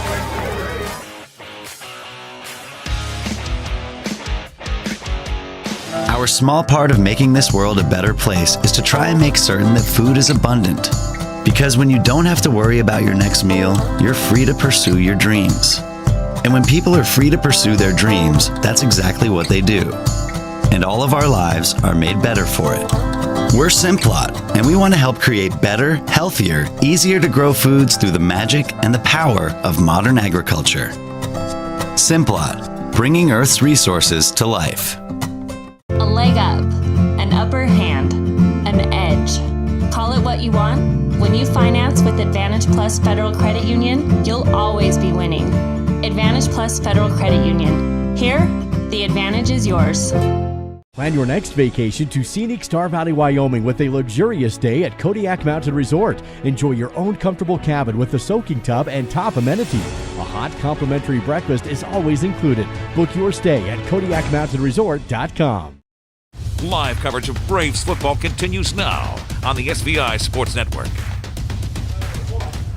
Ensuing kickoff after Star Valley scores. And the freshman, Christoph Bueller, in to kick this one. This will be going into the wind on the ensuing kickoff for Bueller. He'll get a leg into it, but you can see the wind hang it up inside the 10-yard line. Returnable for the Bronx. And working to the outside, a hole, and Jackson on the run to the 30, 40, and pushed out of bounds. And that will be a big return for Jackson. Porter Merritt eventually pushes him out. And Jackson now with the short field in 25 seconds. Yes, Seth Brunner gets possession about the 5, uses his speed and shiftiness, and then finally uses a stiff arm here at the end to get a couple extra yards before Porter Merritt pushes him out. But you mentioned it, Duke. Now the Bronx in position to do something here with 25 seconds and a couple of timeouts to work with, I believe. 3 timeouts remain, so Coach White can use all 3 of them here. They did have a field goal attempt earlier on that was blocked by Derek Astle, but they were going to go for it, attempt it from 41 yards out. So if that's the goal, they don't need more than about 20 yards here with 3 timeouts. Jansen flushed out of the pocket, and he's hit and brought down. That's not going to help. A sack from Clay Merritt of a 1-yard loss, and a timeout taken by Coach White. We'll be back in 60 on SBI.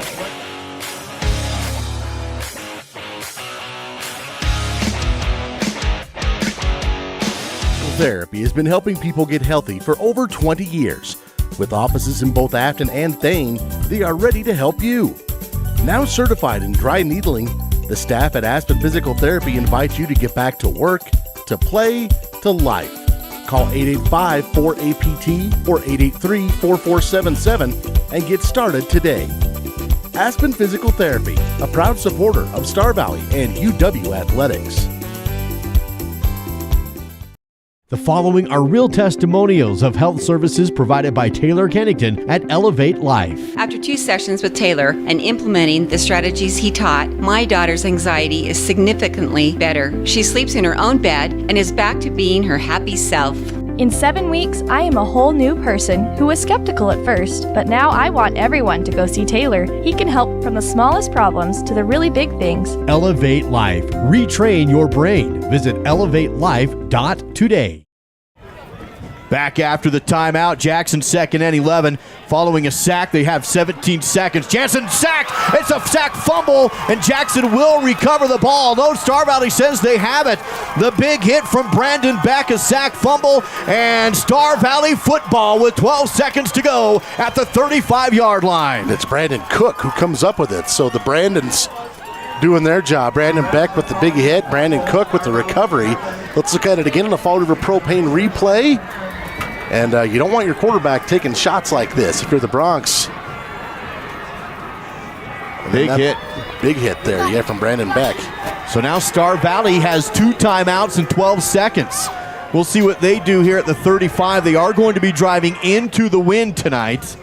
So we'll see how aggressive Coach Young plays this. 35 yards out, 12 seconds and 2 timeouts remain, and a 14-point lead. McClure will throw, rolls to his right, fires to the sideline, caught, scooped it up and out of bounds. Wow. It's Luke Linford on the nice diving catch for about 8 yards. We'll stop the clock as he goes out with 6 seconds left. Coach Young will take a timeout just to make sure we'll actually keep it here for this timeout. That's a heck of a catch from Luke Linford. He goes horizontal, gets his toes in, and then he's able to still get out of bounds and stop the clock. It's a heck of a play. I don't know if you can say too much about the kind of season Luke's had when you consider he missed all of last season with that torn knee ligament. Let's look at it again here on the Fall River Propane replay. Taft flushed out of the pocket. And Luke Linford scooping it up into the breadbasket. Nice play. So you have just 6 seconds left. There is 1 timeout remaining for Star Valley. This will be a really long field goal. Well, looks like they're going to try it, though. So Mikkel Merritt is going to come in and attempt this field goal. So what, on the 30? It's going to be about the 26. It's going to be about a 43-yard attempt. 43-yarder. 43-yarder from the right hash mark for the right foot kicker. And you can see the flags. It's going to move that ball a bit. Mikkel Merritt kicking into the wind from 43 away. Kick is up. Caught in the wind. Is it through? It just fell under the upright. It looked like it might sneak in on a non-windy night. That one's good. I think you're right. But not tonight. Yeah, I think you're right. I think the wind took just enough of that. Good effort there from Mikkel, who's made... He's made those, at least one of those earlier this season about that distance. Let's look at it again. See it there. Yeah, it was a little left as well. Too, but again, you can see those wind flags. Blew it that direction. Absolutely, but good effort. And the Braves defense doing what they needed to do to make sure the Bronx couldn't capitalize on the good special teams return from Seb Brunner. So there is 2 seconds remaining after the missed field goal attempt. So now Jackson will come out. The ball's spotted on their own 20-yard line, and be surprised if Jackson did anything but just take a knee here and go into the locker room at halftime. We'll see Jansen under center. Turn, and he does have a knee to end the half. So Jackson scores first on their opening drive of the game, but then it's 21 unanswered after that for the Star Valley Braves. And in the fall brawl, it's Star Valley 21, Jackson 7 with your Star Valley Health Halftime Show coming up live on the SVI Sports Network.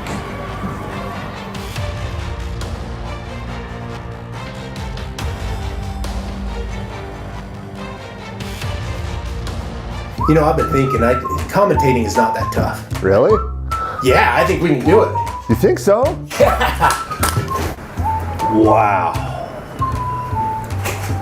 That is a smooth finish.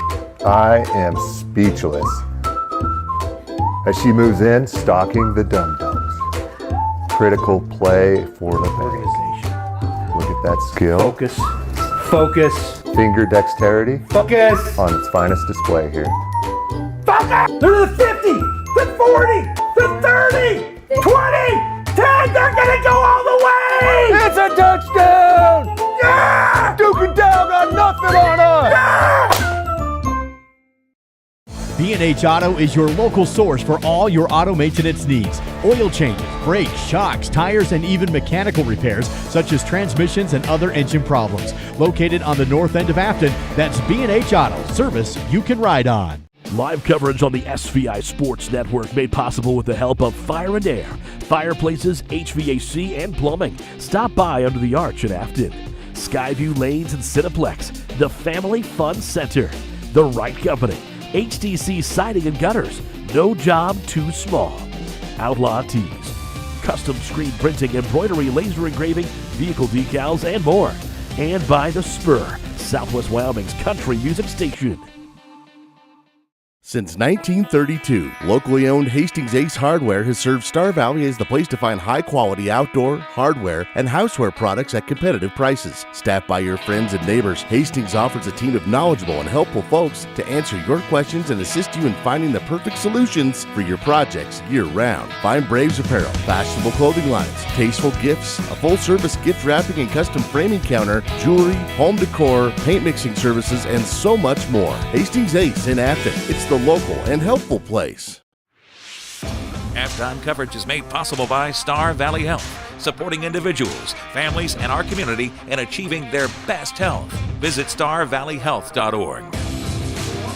Live from Jackson Hole High School with the Star Valley Health halftime show, where the Braves lead the home Broncs in this one 21-7 is your halftime score. Dow, Star Valley came out maybe a little shocked with that opening drive. Jackson took it down the field 80 yards to take a 7-0 lead, but ever since then 21 answered for the Braves, and that gives them a 2-touchdown lead here at the half. Yeah, they were able to respond. Obviously, I think offensively, the Braves did what we thought they might do tonight, at least in terms of establishing the running game and being efficient with the passing game. But after that initial drive that Jackson, even the second part of the second possession where they were able to get some good yardage up front with that line, there were some good adjustments there by the Star Valley defense. I don't know if they were over pursuing or not plugging the hole or not reading it correctly or whatever.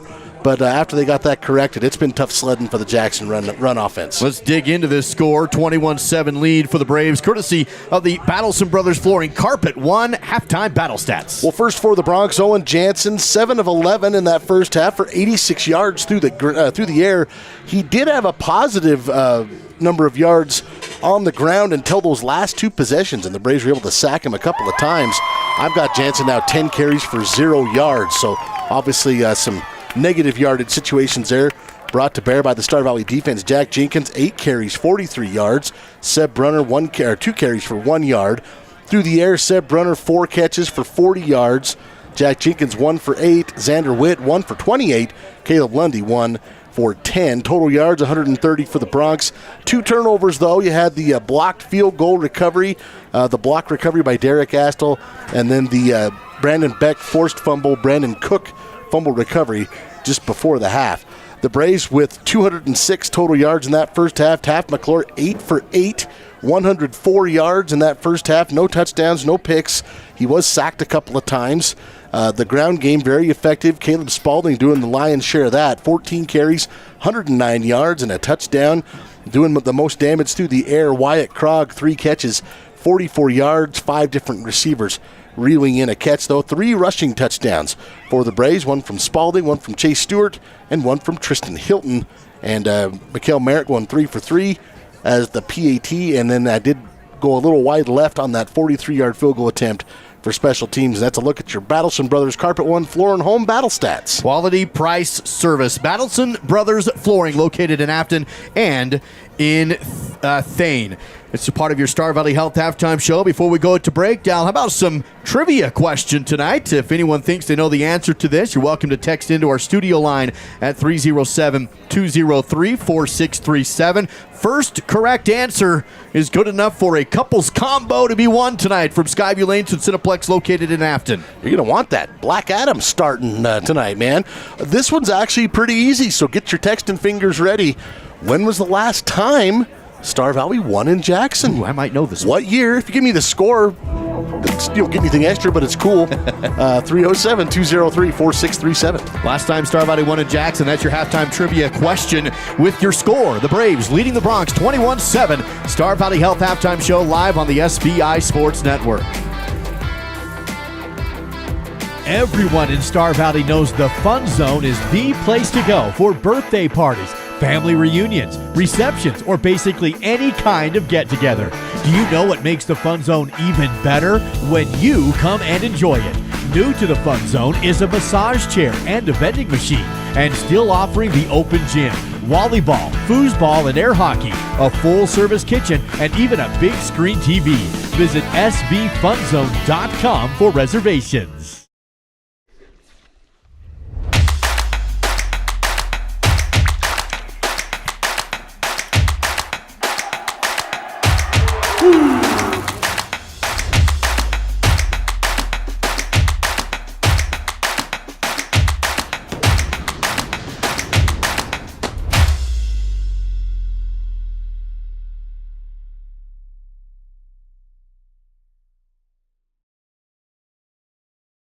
I know belts and hoses, not X and O's. I do O2 sensors, but not defenses. Yeah, I make a right call to keep your car in the game. Don't even need a playbook, it's all in my brain. Fuel injectors, alternators, radiators too. It's who I am, it's what I do. Never know how. Never know how. Live coverage of this broadcast made possible because of Miles Beverage Incorporated, a proud sponsor of Star Valley and UW Athletics. Wyoming Minuteman Supply, guns and ammo, camping gear, licenses, and more. The Box Y Lodge, nestled high in the mountains, we offer the experience of a lifetime. Swift 98.7, Star Valley's hit music station. And by Star Valley Skidoo and Quick Lube, they repair it all and make it purr. This is the Star Valley Health Halftime Show on the SVI Sports Network. Back at Jackson Hole High School with your Star Valley Health Halftime Show, and the Braves leading the Bronx here in this edition of the Fall Brawl by a score of 21-7 on your Bank of Star Valley scoreboard. Now let's take a look at some of the other games from around the state of Wyoming, some scores from tonight, and some results as well with your Sunrise Engineering Roundup. We do have some finals from the 2A class and some big games that we were keeping an eye on. Mountain View defeating Kemmer in a low-scoring, tough one, 13-6. The Buffaloes take the win, so they go to the postseason, and the Rangers, their season comes to an end. Bighorn all over Burns, 56-13. Final score here earlier from this afternoon that you could watch on SVI 3. Number 3, Lyman. This was 2-0 at halftime. They end up defeating Cokeville 16-6. So the Eagles will get the second seed, and the Panthers will be traveling to Tongue River up to Dayton. That is quite a trek. In the 3A class, the Braves leading here 21-7. Douglas all over Lander in the second quarter, 24-0. So Douglas looks like they're in good shape to secure that top seed in the East. Buffalo also all over Rollins, 26-0 at the half. Riverton leading Worland 7-6. In the second quarter. And finally in the 4A class, Sheridan blanking Campbell County 21-0 right now. Cheyenne East showing no mercy to Kelly Walsh, 42-0 right now. This one a little surprising. Duke Natrona up 21-0 on Thunder Basin. That's a number 3 versus number 5. Right now it's a 3-touchdown difference. Cheyenne Central and Rock Springs slugging it out 14-7, as are the Plainsmen and the Bison, with Laramie leading that one 6-0. That's a look at your roundup from Sunrise Engineering. Creating solutions that work and relationships that last. Visit sunrise-eng.com with some first half highlights. Let's actually send it down to the field. Gabe Daniel had the chance to catch up with Coach McKay Young heading into the locker room to get his thoughts on the first half. What'd you learn, Gabe? Well, guys, when I talked to Coach Young, he actually had a smile on his face, which is kind of a rarity for him. He said that it's been a really fun, competitive game, and he's really proud of the guys for how they've responded when Jackson has taken shots at him. He's really, this should be a really fun game to watch all the way to the finish. Back to you guys. Thank you, Gabe Daniel, with the Miles CPA sideline report. Miles CPA located in Afton and in Alpine. Dal, how about the answer to your trivia question here in our Star Valley Health Halftime Show? So the question was, when was the last time Star Valley won in Jackson? So you got to keep that in mind. The Bronx have won the last 2 meetings overall, which means they won here in 2020. So you got to go back to 2018 was the last time the Braves won in Jackson. The score in that one was 32-14. Congratulations to our winner. And we'll reach out to the person who got it right. We didn't have a winner texting in 2018. So I'll reach out and text the person that won that couples combo to Skyview Lanes and Cineplex as part of our trivia question tonight. This has been such a good rivalry throughout the years, and it's not just on the field, but off the field as well. The community's kind of get into this rivalry, and we heard that from Randy Thompson and Austin O'Brien, the two State Farm insurance agents in Afton and in Jackson. So I don't know if you've done this yet, Austin, but I would consider with the new State Farm product we got rolling out, that you ought to insure all of the Jackson Broncs because they're going to need a little life insurance after this game today. We are going to actually lay the wood on you boys, and there's going to be some people needing to call you to file some claims here. I was thinking the same thing, Randy. Y'all got an aging population down there in Star Valley, and that's a long way to get your butts whooped up here. That's a 90-mile each way. Ouch, ouch. I hope that doesn't taste a little tougher once it comes out of your mouth and we see the final score. So I don't know if the community knows this, but one of the most exciting things that I've seen in the last 20 years with insurance is this new State Farm product that's been rolled out effective Monday. Everybody age 45 through 80 can get a life insurance policy with no questions asked. If you've got health conditions or disabilities, we don't even need to ask. It's one of the best news out there. Every one of us can provide a little bit of protection and cash for our families. How do you feel about that, Austin? I think it's great. I think it's about time that we had a product that was able for everyone to be guaranteed insured. That's one of the worst conversations you can have with someone is if it was too late. If they could have done this a couple years before, they could have gotten a different kind of product. But now we have something for people. You can't control what happens to you. If you come down with an illness, that's out of your control. And now we have something that we can offer to people that have that in their lives. And it makes me feel good that we can fully take care of our entire community, not just some of the community. This will help us take care of everyone in the community. Awesome. Well, let me just say there's two things that are certain in life. One is Star Valley football, and the second is death. It happens to all of us. We win a lot, and people are used to it. And if you want to make sure that you leave a little cash for your family and protection for the future, give me or Austin a call and let's make this happen. Well, I appreciate that, Randy, but it was not Star Valley in the state title last year, now was it? It was Jackson. No, you're reading the newspaper this year, won't you? All right. That's Randy and Austin joining us on our Star Valley Health Halftime Show. Your local State Farm insurance agents in Afton and in Jackson with brand new life insurance offerings. Contact them to learn how you can get coverage regardless of pre-existing conditions and no questions asked. It's all part of your Star Valley Health Halftime Show as the Braves lead the Broncs 21-7 on the SVI Sports Network. Plan your next vacation to scenic Star Valley, Wyoming with a luxurious day at Kodiak Mountain Resort. Enjoy your own comfortable cabin with a soaking tub and top amenities. A hot complimentary breakfast is always included. Book your stay at KodiakMountainResort.com. A leg up, an upper hand, an edge. Call it what you want. When you finance with Advantage Plus Federal Credit Union, you'll always be winning. Advantage Plus Federal Credit Union. Here, the advantage is yours. Watching Star Valley High School football on the SVI Sports Network. Wrapping up our Star Valley Health Halftime Show on SVI and your Rocky Mountain Yeti Afton keys to the game. See how Star Valley fared in that first half. Well, Duke, the first one was limit turnovers. The Braves did good there. They actually are up 2-0 on the turnover battle.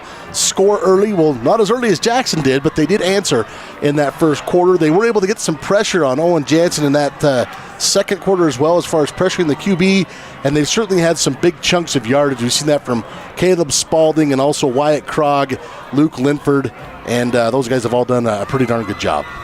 That's your Rocky Mountain Yeti Afton keys to the game. 3 minutes on the board to allow for adequate warm-up time. And so we'll take one more final break when we come back. Second half, Star Valley leads Jackson 21-7 on the SVI Sports Network. You know what I like about Caribou Ford? It's a quick drive, but it's beautiful. You know what I like about my Caribou Ford? I take my Caribou Ford everywhere. You know what I like about my Caribou Ford? My whole family goes in my Caribou Ford. We're Caribou Ford with the famous Warranty Forever. just east of Lava Hot Springs on Highway 30. And we're still keeping it simple in Soda Springs. Today, we're going to play a little mini game called Whose is Whose. One of these individuals spent 13 years building equity in their home. The other spent a few weeks selling the home. So, whose stack is whose? Yeah, that doesn't seem right to us either. You worked hard to maintain and increase your home's value. Shouldn't you see that value when you sell it? Assist to sell, full service with savings, 886-4990. Our new Star Valley Health Alpine Clinic is open and ready to meet all of your family needs. From wellness checkup to cold or flu, to sports injuries and urgent care. Our orthopedist can help you restore mobility and eliminate pain. And our experienced cardiologist can care for your heart. When you need quality health care, we're here to serve you and your family in Alpine. We'll help you feel your best, close to home. Live coverage of Braves football continues now on the SVI Sports Network. Wrapping up your Star Valley Health halftime show. Get the details online at starvalleyhealth.org. Braves will get the ball first after the opening kickoff to start the second half. And the kick is away, and it will be into the end zone with the wind blowing the football and pushing the return man back into the end zone. That was Hayden Viegel, who was hoping to get the return. It's going to be 1st and 10 from the 20-yard line for the Braves. Hayden, an athletic senior, missed a bunch of time this year because of an injury, and now just getting healthy at the end of the season. That bodes well. Got a couple of guys like that on this team. Still looking for a score tonight from Evanston and Green River Duke. Still don't have one, so I'm going to assume they're still scoreless in the first. Taft McClure is going to send Krog in motion on 1st and 10. Little misdirection in the backfield. Hit behind the line and dropped is Chase Stewart. It's going to be a loss of a few yards on the play. Once again, it was Grayland in the backfield. Man, that kid's been a force. A couple of quarterback sacks tonight, and then this time able to corral Chase Stewart on the little pitch forward. No, sir. Good news for the Braves offense, though, Dow, is Tom Cunningham back in on the line playing center. Good. He missed pretty much the entire second quarter with an ankle, but back in now. McClure will throw. Rifles to the outside, caught by Linford, hit immediately, and driven back. Forward progress should give him about 7 yards or so up near the 25-yard line to set up third down and more manageable situation. Actually spot him at the 24. So still about 3rd and 6 yards to go. Braves have not converted a third down tonight. They haven't needed to. 0 for 1. Kind of a weird first half that way. Taft McClure, though, Duke 10 for 10 to start so far in this ballgame. McClure with Spalding in the backfield and the shotgun. Here's a handoff to Caleb on 3rd and long. Looked for the outside and tripped up and brought down shy of the first down. And I believe Star Valley is going to go 4 and out to open up this half. Yeah, Seb Brunner. Or do they... Sorry, go ahead, Down. Say Seb Brunner able to string that out. Star Valley's offense is going to stay, so maybe they just go hard count. We'll see if they snap it. 4th and 3 deep inside their own territory. McClure in the shotgun. Hard count, no one bites, looks to the sideline. Coach Young will send in some signals, and McClure comes back, gets ready to take the snap. And Jackson They jumped, and they give the Braves a first down on the second attempt on the hard count. So they go hard count, it pays off, and the Bronx give the Braves a first down. Oh, that's tough if you're Coach White Jackson. You had him stopped for a 3 and out. Well, especially it wasn't even on the first time. Looks back to the coach and kind of, I don't know if they ever were actually going to snap it. We'll never know. It's kind of like winning the pot when you bluff. We don't know what hand you got. Pushes the ball up to the 32-yard line. 1st and 10 from there for McClure. Hands off to Spalding. Right up the middle. Pretty good carry on first down across the 35 and about the 37-yard line for a 5-yard pickup. Caleb, that's carry number 16 for Caleb. He's now got 116 yards on the night, as well as a rushing touchdown. Star Valley no huddle, but looking to the sideline. Dolgorakis subs into the game. He'll come in and play fullback. He is a big kid. Actually, yeah, he is. Actually lines up tight end right side. Shotgun once again, 2 minutes into the second half. Braves still lead 21-7 on the opening drive of the third quarter. Here's a throw ahead to Krog in motion and can't get away from the second tackler. Made the first man miss in the backfield, but brought down at the line of scrimmage for no gain. 3rd and 5. Thomas May, number 2, in there to make Wyatt cut inside. The Bronx done a pretty good job on that. Wyatt has gashed a lot of people this year, but you see he gets away from the initial tackler. May makes him cut inside, and I think he ends up getting about a yard. Another 3rd down for the Braves. 3rd and 5 to go.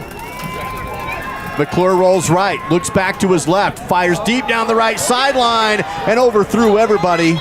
He was trying to find Krog down the sideline. Nobody else open, but overthrew him. Great coverage put on by Jackson. And now Star Valley will punt away. Xander Witt back there in coverage. Duke, that started Ollie's first incomplete pass.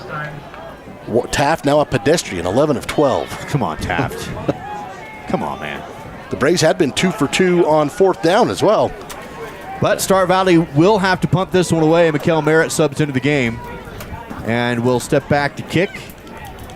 Brunner steps back to return at about his own 30-yard line. So the Bronc defense will get a stop. Snap to Merritt is low, scoops it off the turf, kicks a low one away at the 35. Big bounce, fielded by Brunner, breaks a tackle, and then whipped around and brought down shy of the 35-yard line. It's going to be 1st and 10 for the Bronx. That's a terrific special teams tackle there by the Braves. It's not Jacob Hodges. There's another 21. It's Dayton Schwab. That's a sophomore coming in because Brunner was just turning on his jets, and Dayton Schwab shut him down there before he was able to get too much. Can I just say this? I'm thrilled that they gave Hodges and Schwab the same number. Well, could you have any 2 different body types? Well, I know Hodges is 6'5". Dayton's listed at 5'7". Yeah, so that's Hodges and a slot. At least they made it so we can tell. Here's a 1st and 10 for Jackson. Opening drive of the half for them as they go tailback dive, broken tackle, flag on the play, and brought down is Jenkins after getting about 5 yards on the carry. We'll see what the flag is, though. Man, Wiley Wilkes was on his back like a papoose. It was he could not shake Wiley Wilkes. We'll see what this penalty is. Looks like it's going to go against the Bronx, looking at body language. This looks like a hold against Jackson, best we can tell. Again, we're in the old press box, and so the official makes the calls with his back to us, but I'm pretty sure I saw a hold. This is what happened to us in Lander.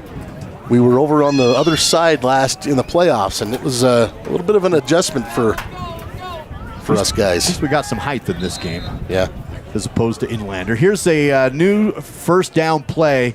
That penalty is going to push Jackson all the way back into a 1st and 20 inside their own 25-yard line. So instead of 2nd and about 5, it's 1st down and 20 with 9 minutes to go in the 3rd quarter. Jackson will have shotgun set here. Owen Jansen waits for the snap. 2 receivers left. Looks that way. Wide receiver screen. Ball tipped up in the air, and it hits the turf. Almost a pick. Wiley tip, and it's incomplete. Wiley Wilkes, Brandon Cook both diving to the turf trying to get that. Unable to secure it. The Braves dialed up a blitz here up the middle. Jansen gets rid of it quickly. It ends up off the back of Andrew Hanna, and then it was up for grabs. You're right, wasn't tipped. Hanna just wasn't ready for the ball. He may have been going down to block and actually just got I the ball. think Jansen was just getting rid of it because some pressure was coming up the middle. 2nd down and 20 to go for Jackson. Jansen now will have trips to his right. Sets up the screen, flushed out of the pocket, and sacked again at around the 21-yard line for another loss on the play. Clay Merritt, 57. You saw Brandon Beck and Brandon Cook go flying by on the near side, and as Jansen steps through and around them, he runs into the big junior, Clay Merritt, 57. That was a terrific job of Clay. You saw he was engaged with Wyatt Ross, the big senior, 240 pounds, and then he's able to shuck him by to go make that tackle. That was a heck of a play from Clay Merritt. Going to set up a 2nd down at about 21 yards to go. We've got a penalty here that obviously I was talking over the penalty. I was talking over the top of it, and it was obviously on the Braves, and it was a big one. Well, we were watching. Okay. I'm seeing the official. It looked like maybe he was doing the fist to the head, so maybe they're saying somebody went a little high on the hit, and those are no-nos now, 15-yarders. So it does set up 3rd down in a manageable situation now for Jackson.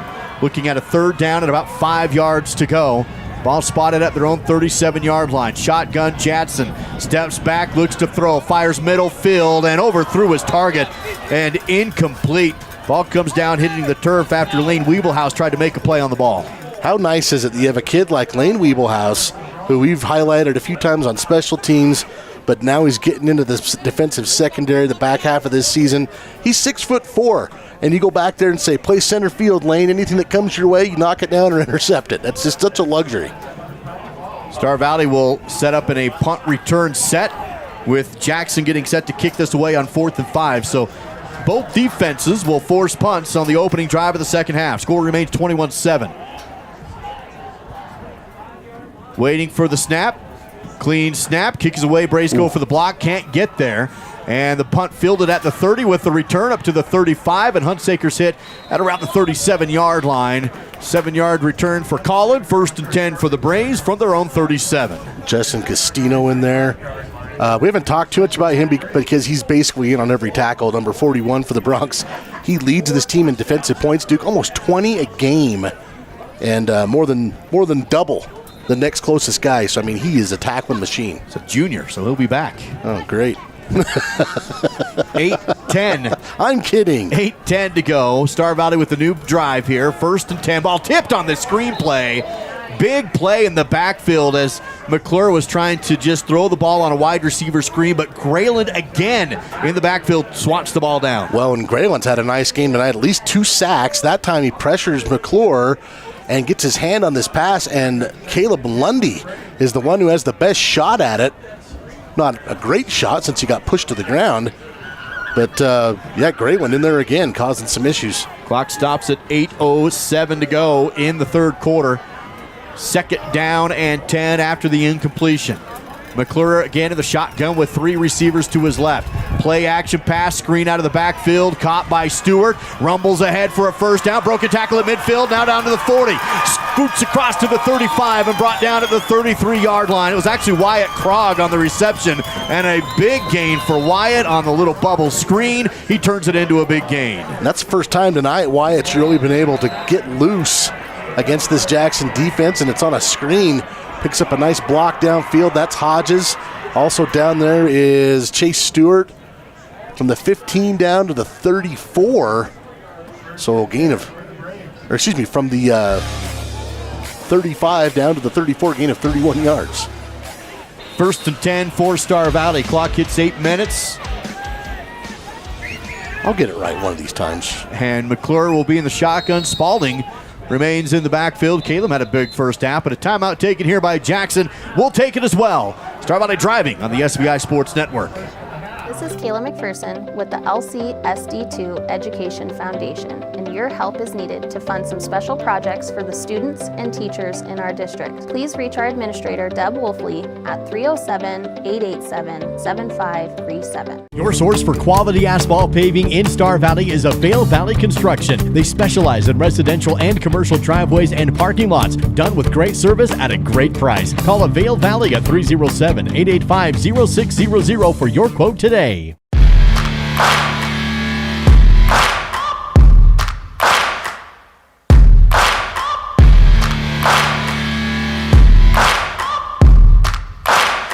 Yeah, I just wanna be great.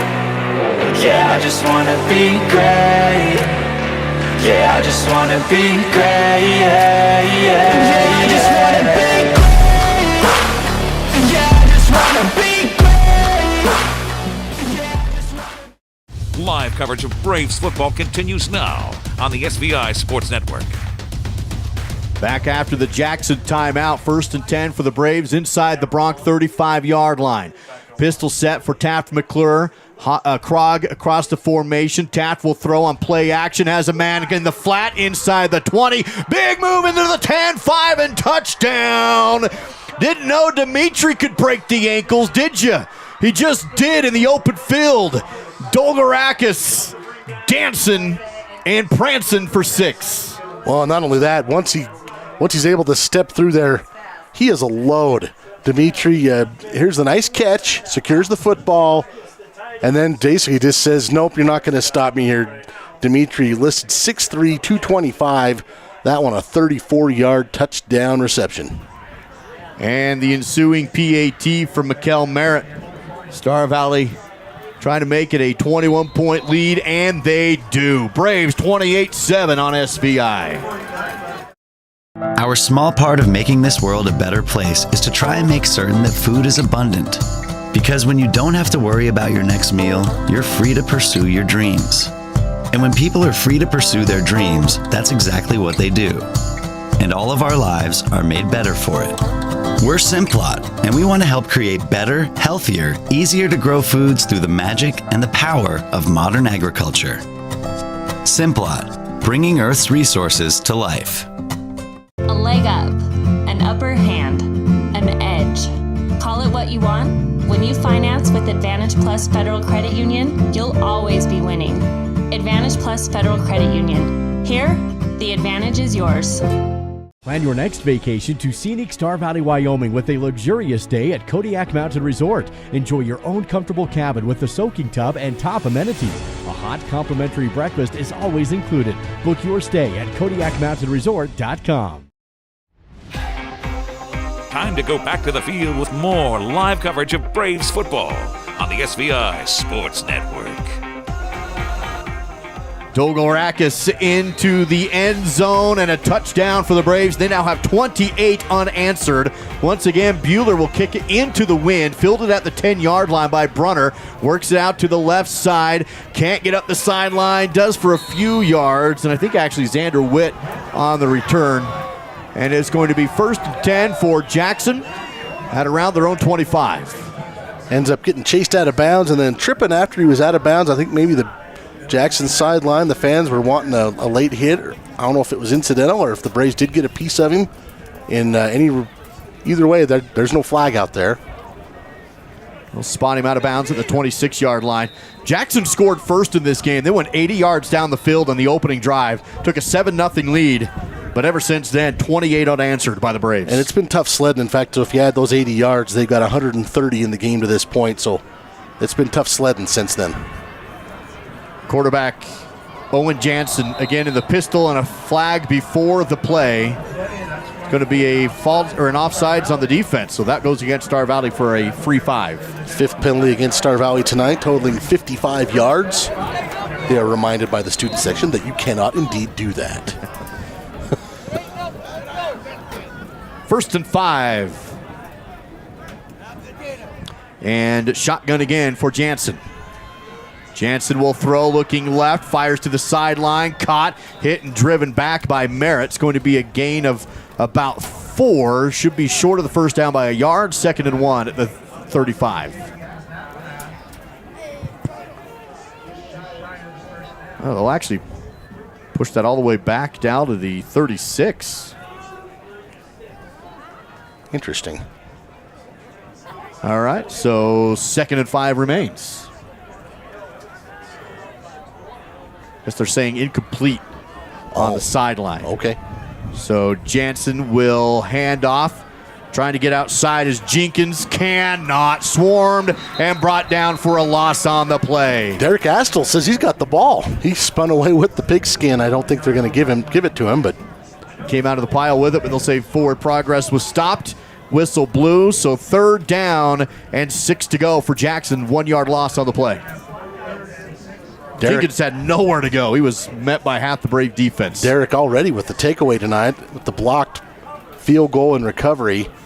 And there you can see, again, a lot of the usual suspects in there. Brandon Cook, Brandon Beck, Mikel Merritt coming in from his secondary spot. He's been great in run support as well. 3rd down and 6 for the Jackson Bronx, trying to stay in this game. As soon as we get one, we'll give you an update on the Evanston Green River score. That one has big implications for what Jackson's playoff scenarios are going to be, whether they are in or out, a 3 or a 4.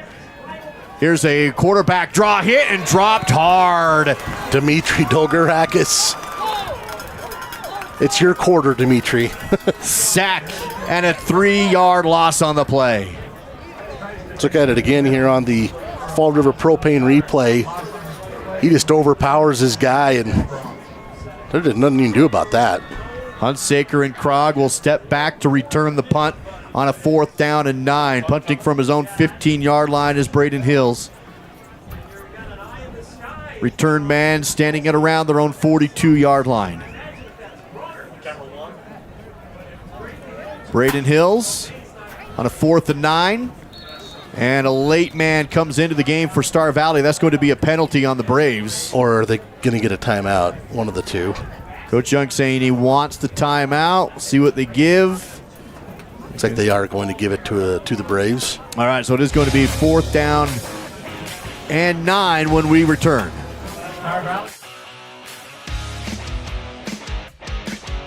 It's time to update your home's flooring, and Battleson Brothers Carpet One is your local source. Right now at Battleson Brothers, find in-stock LVP as low as $2.99 per square foot. Get a bedroom installed with fresh new carpet for just $4.49. That includes the carpet, pad, and labor for just $4.49. Battleson Brothers Flooring also offers 12-month no-interest financing. In Afton and Thane, that's Battleson Brothers Carpet One Floor and Home. Price, quality, service. Battleson Brothers Flooring. It's the SVI Sports Network with Duke and Dow and live coverage of Star Valley football. Braves have to call the timeout to avoid a penalty on 4th down and 9. Jackson will punt this one away with the ball scooted all the way back to about their own 22. So, Duke, I do have a score from WildPreps.com. Evanston leading Green River at the half, 27-7. Which is good if you're a Bronc fan. Because, the Broncs had the head-to-head win against the Red Devils. Well, Jackson trying to get into the playoffs, and that Green River Evanston game will play a big part in that. So now we'll redo the 4th down. Everybody out there for Star Valley. Still waiting for the snap is Hills. Now he gets it, clean snap, kicks away, high and short, returnable for Star Valley. Hunsaker has it with room at the 50. Blockers to the 40, up the sideline 30, spun and out of bounds.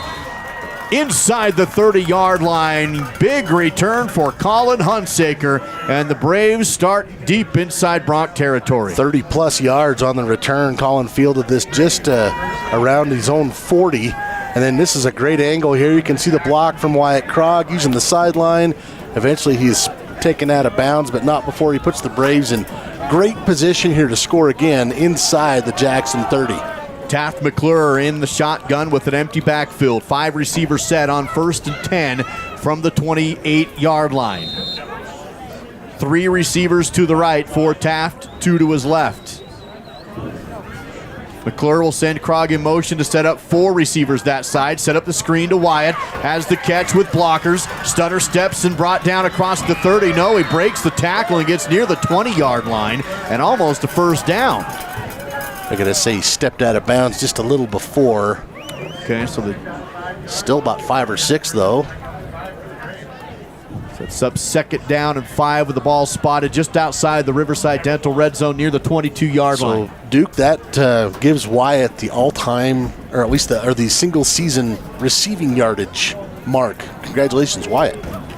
Got it on that reception with the 2nd down and 5. Play action pass. McClure goes into the end zone. Hodges tries to scoop it up and can't. Dove for the ball, trying to scoop it off the turf, but the official right there and says incomplete. Caleb Lundy playing defense. Yeah, that one hung up just a little short. Jacob trying to reach backward for it, going the other shoulder. Oh, we can't. Yeah, no. Great angle, though, from our camera crew. Fantastic job tonight for our crew tonight, Duke. They've done a phenomenal job. In the wind on a Friday evening in late October. 4:59 to play, 3rd quarter. Option play, and McClure's going to keep it. No, shovels it ahead at the very last second, and that's enough for the 1st down inside the 15-yard line. It was an option pitch outside, but McClure instead pitches ahead to Chase Stewart to move the chains. That one a little too close for comfort for me. Oh, there is a flag on the play, though, and ineligible man downfield, which on that play you're not really surprised. Yeah, that actually makes a lot of sense. Held the ball a long time. Well, what happens on those plays is an offensive lineman, you just kind of start wandering down the field looking for guys to block, and that's illegal. You can't do that. So if it kind of happens, if the play kind of doesn't go smoothly, a lot of times you'll see that penalty get called, and that's what the Braves got this time. 6 penalties now.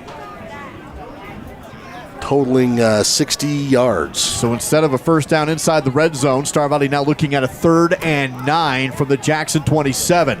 McClure steps up, under pressure, throws, caught near the sticks, and whipped around as Linford trying to get those extra yards, really trying to fight for the first down, but he'll be stopped short. Couldn't quite get to the 20, he needed the 18 to convert. And Star Valley will probably just keep the offense out here. 4th and, well, maybe we'll see a field goal. We'll be kicking into the wind.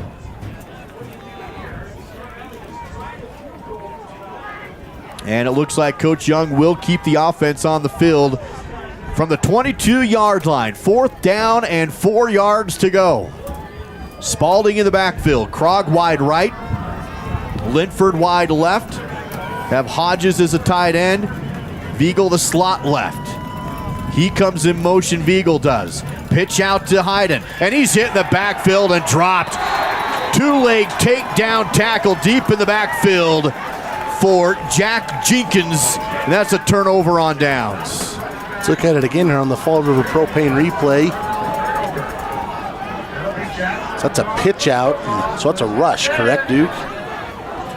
Just great play from Jack Jenkins. He was right there, and the double leg takedown. Star Valley turns it over on downs, still with a 28-7 lead, 3:35 to go here in the 3rd quarter of play at Jackson. 1st and 10 for the Broncs, ball spotted now to their own 38-yard line. Coach David White meeting with his offense before he sends them out onto the field. Star Valley, or Jackson hasn't scored since the opening drive of the game. They do get a turnover here on down, so we'll see if that gives them a little bit of momentum. Owen Jansen in the pistol. Play fake, now sets up the screen, intercepted by the Braves on the screen, down to the 20, the 10, flag on the play, brought down at the 5-yard line. Clay Merritt on the interception. The flag came after the pick, so it should stay with Star Valley, but it's 1st and goal before the flag for the Braves.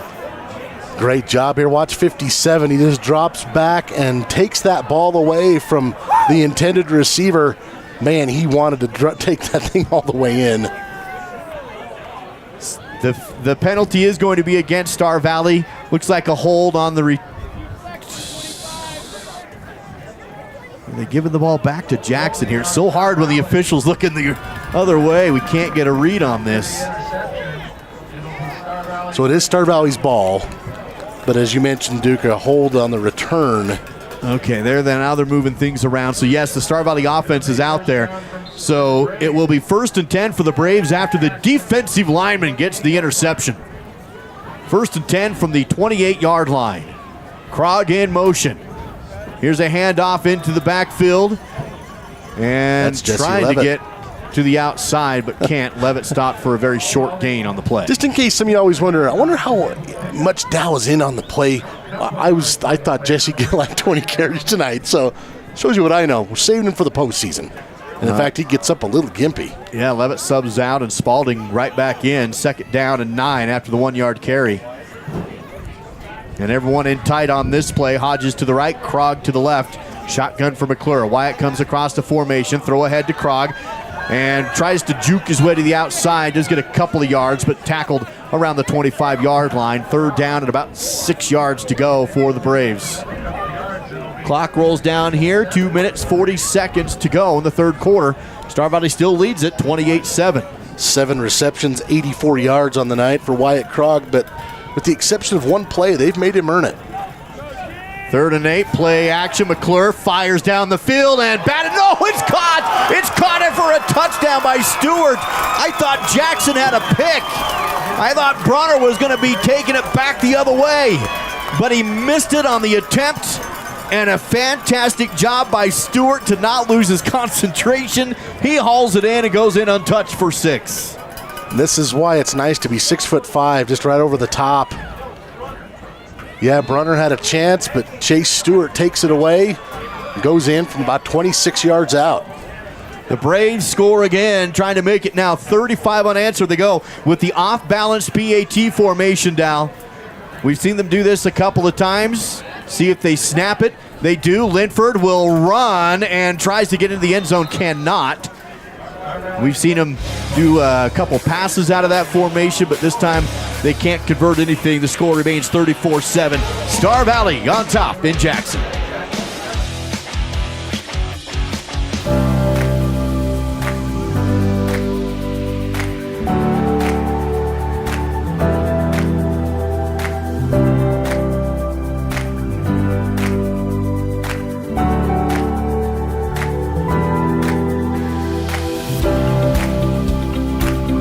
Corey and the staff at Miles CPA would like to say thank you to the community of Star Valley for the wonderful support provided over the last 16 years.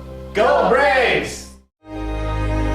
Risk takers, adventure seekers, optimists, authentic people with the fire in their belly and greatness in their hearts. You'll find them here, in a place where the spirit of the cowboy lives and thrives. I am a cowboy. I am a cowboy. Soy vaquera. The world needs more cowboys. Live coverage of Braves football continues now on the SVI Sports Network. Clay Merritt gets an interception on a screenplay by Jackson. That sets up a touchdown pass to Chase Stewart. And now 34 unanswered by Star Valley with the ensuing kickoff. Fielded at the 5 through the hands of the return man. Retreats into the end zone. It's still going to be a touchback, even though it was touched. So it will be 1st and 10 from the 20 for Jackson. That's one of those player safety things. If it gets in the end zone at all, the officials will whistle that a touchback. But third forced turnover of the game for the Braves defense, Duke. And again, they capitalize on the field position. That's the first, I believe that is the first, second passing touchdown for McClure. He had one to Dimitri Dogarakis and then that one to Chase Stewart. And Stewart now with a rushing touchdown and a receiving touchdown. 1st and 10 for Jackson. Now in a big hole, down 34-7. There you can see Clay, 57. He got the interception that started it. From their own 20, 2:22 to go in the third quarter. Jansen hands off, hit in the backfield, and a loss on the play. No gain, loss of a few yards. I believe that's... it's 56. Is that... it's Wesley Turner. Wesley Turner, thank you. 6'3", 225-pound senior. Nicely done, Wesley Turner. He'll remain in the game on the defensive front, playing nose tackle. And that pushes Jackson back into a 2nd down and 11 after the unassisted tackle for loss. Jack Jenkins again in the backfield with the shotgun set from Jansen. This time he'll throw. Steps up, all kinds of time, now pressured, rifles to the sideline and overthrew everybody. He was trying to get it down the field to Witt, but nothing going there. It's 3rd and long now for Jackson. Braden Hills is over there too, but Jaden Crook probably had the best shot at it. Stops the clock after the incompletion at 1:34 to go in the third quarter. The Braves leading 34-7. And a 3rd down and 11 to go for Jackson inside their own 20. Trips left side for Owen Jansen. One receiver right. Jansen looks that way, now back left, fires sideline into coverage and out of bounds. No chance for a completion, and the Braves defense has really made things difficult since that opening drive, and Jackson going backwards on that one. They'll punt on 4th and 11. Well, we mentioned an 80-yard drive to score for the Broncs on the initial possession. 125 total yards now for the Broncs since then, and that number's been going backwards. The Braves getting sacks and just kind of chipping away at this Jackson offense. Hunsaker had about a 30-yard return on the last punt. He'll set up at around the 50-yard line on the left side hash. Krog on the right side about the 44. Here's a nice high kick. Krog will field this one at the 42. He has a return. Bounces outside to the 50, now room to the 40. Krog dances out the sidelines, and he has a nice return. Wyatt this time will set up Star Valley with great field position down to about the Jackson 30-yard line. Pushed out of bounds by Caden Neal, then Josh Hall. Here's that return from another angle for Wyatt Krog, using his shiftiness, gets to the outside. Evan Corbin, again, doing a nice job. And you can tell he's still not 100% with that ankle, Duke, but that's a tough kid. Still down there pushing and making blocks. So Star Valley, another short field after back-to-back big punt returns, and it's 1st and 10 from the 30. Had a short field after the interception, so 3 short fields back-to-back here. Receiver wide to the right side for Taft McClure, the shotgun. Turns, hands off to Spalding. Stutter steps, breaks through, gets into the second level, and then dropped it around the 24.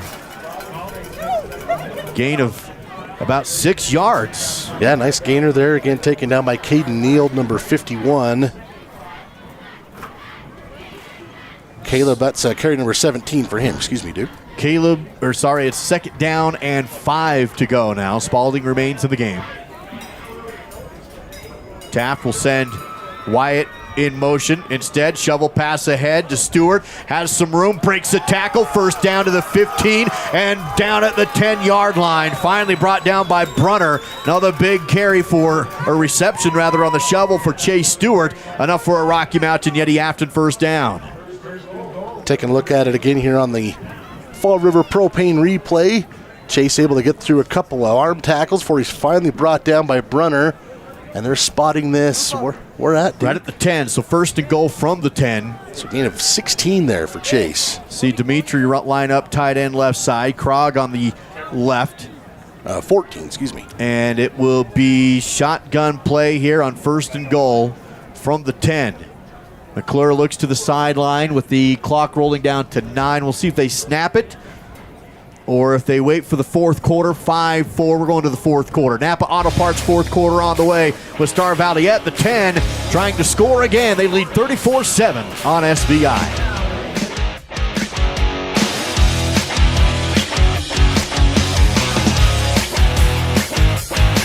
Kayla McPherson with the LCSD2 Education Foundation, and your help is needed to fund some special projects for the students and teachers in our district. Please reach our administrator, Deb Wolfley, at 307-887-7537. Your source for quality asphalt paving in Star Valley is Avail Valley Construction. They specialize in residential and commercial driveways and parking lots, done with great service at a great price. Call Avail Valley at 307-885-0600 for your quote today.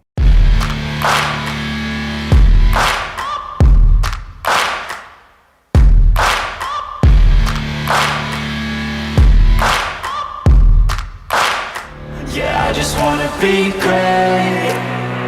Yeah, I just wanna be great. Yeah, I just wanna be great. Yeah, yeah, I just wanna be great.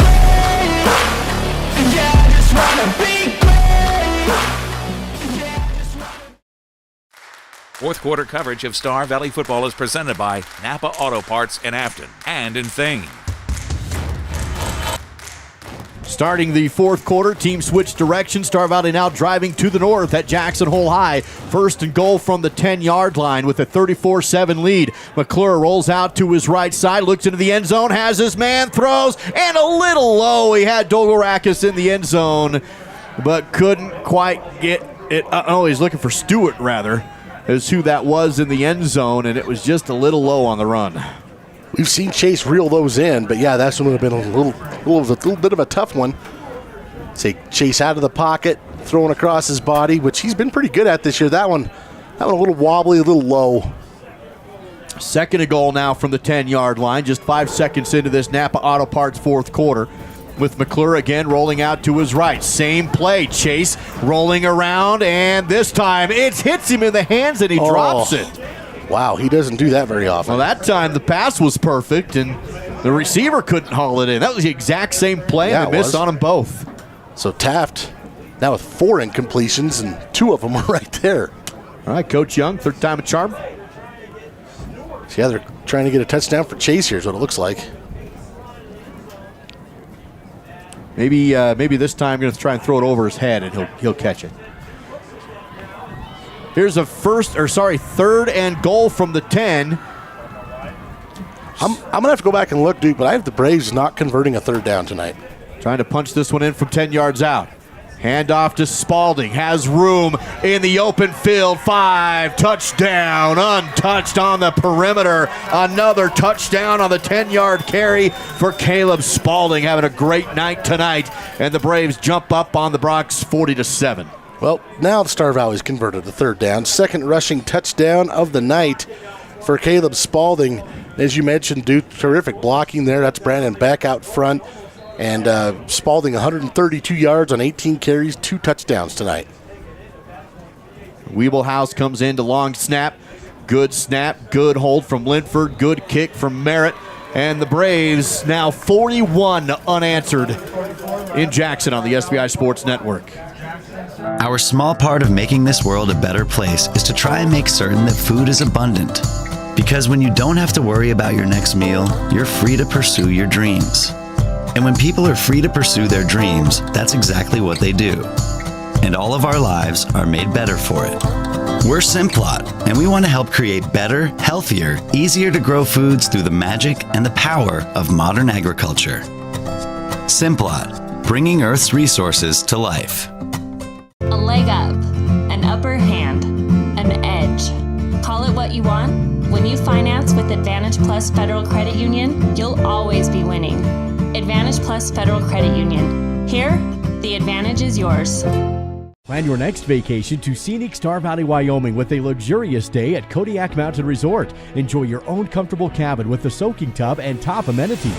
A hot complimentary breakfast is always included. Book your stay at KodiakMountainResort.com. Ensuing kickoff from Kristoff is going to be into the end zone for another touchback. I think that's his 4th of the game. Nice job for Kristoff Bueller. Well, and you know, it's one thing to look at and go, wow, that's a nice job. He's a freshman and kick at the end zone. It's a weapon. It's a weapon when you got a guy like Seb Brunner who can return it at any given time for a touchdown, and you don't even give him the chance. It's like, well, you don't even get the opportunity to return it because it's a touchback every time. Bueller being called up to dress varsity this week. He a freshman, and they concluded their season. He's coming off a game where he nailed a 47-yard field goal. Yeah. So I'm sure we're going to be seeing Kristoff Bueller for a few years kicking for the Braves. 1st and 10, though, for the Bronx from their own 20-yard line. They have not fared well in the field position battle in this half. Been very lopsided. Now looking at a 1st and 10. Brunner looks left, back to his right, and through the hands of Brunner and incomplete. The pass was high. Even if he had brought it down, there wouldn't have been much room as Crook was bearing down on him, and it's 2nd and 10. Well, that is the 8th. Well, I know he's completed the interception, but this 8th incomplete pass to his own team. Owen Jansen was 7 of 11. Now he's 7 of 19. Comes with 11:38 left to go in the game. Star Valley again leads 41-7 in Jackson tonight. Empty backfield for Jansen. Throws to his right, caught, tackle made shy of the 25-yard line, so a short pickup on the 2nd down completion. And Bridger Brogue, I believe, on the coverage and the tackle for Star Valley. Braden Hills with the reception, and he's going to pick up 3 or 4. Spot him up to the 24, so a 4-yard gain. 3rd down and 6 to go for Jackson with 11:13 to go in our Napa Auto Parts 4th quarter. So Star Valley looks to be in good position to secure a 2nd seed in the West, which means they'll be at home next week. We'll take a look at who potential opponents could be in the quarterfinals. Here's a throw down the seam, intercepted on the dive by Jaden Crook. The throw out in front of Brunner. Jaden tracks it down on the dive at the 40, and the Braves are just living in Bronx territory in this second half. Pretty sure that is Jaden's 4th interception on the season. He leads the team in that category, and he lays out for this one. Watch 24 coming across your screen. That's a nice job by Jaden Crook. And as you mentioned, Duke, the Braves getting all these second half touchdowns on short fields, less than 30 yards. They've had 2 big punt returns. They've had 2 interceptions.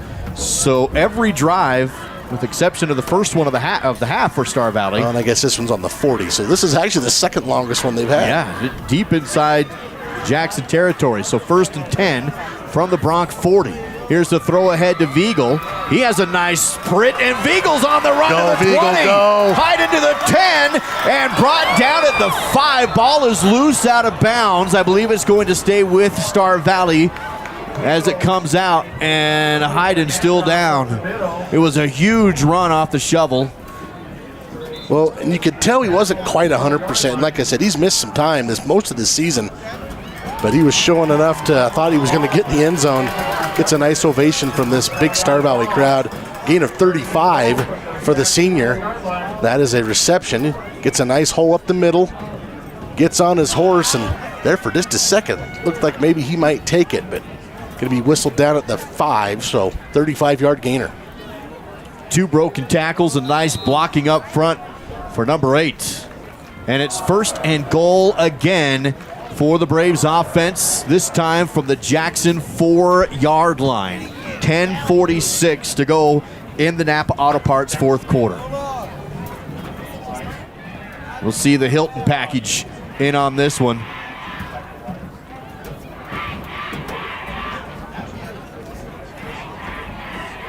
I believe this is Levitt playing tailback.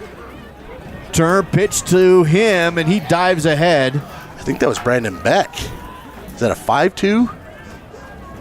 It's going to be a gain of a few. So, yeah, you're right. Brandon gets the carry. He's trying to figure out who that was. Beck will pick up a couple yards, set up 2nd and goal from now the 2-yard line. See who Coach Young puts in this time. It's Beck again, but a timeout taken by Star Valley. 2nd and goal when we come back on SVI.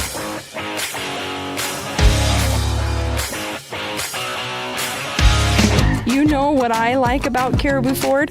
It's a quick drive, but it's beautiful. You know what I like about my Caribou Ford? I take my Caribou Ford everywhere. You know what I like about my Caribou Ford? My whole family goes in my Caribou Ford. We're Caribou Ford with the famous Warranty Forever, just east of Lava Hot Springs on Highway 30. And we're still keeping it simple in Soda Springs. 4th quarter coverage of Star Valley football is presented by Napa Auto Parts in Afton and in Thane.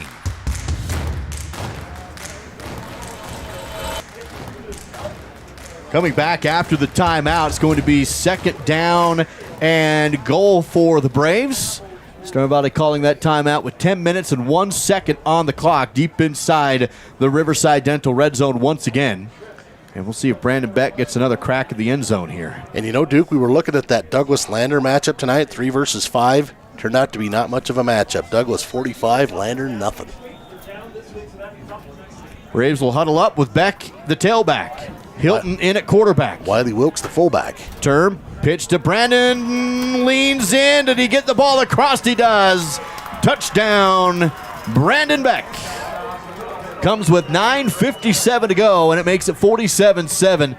When we talked to Coach Young in the preseason down, we brought up Brandon Beck, and the thing that he says about Brandon is he just absolutely loves football, and you can see it there into the end zone. Well, and he plays with an exuberance and an energy that's, I think it rubs off on his teammates, and he's been like that just every play this whole season.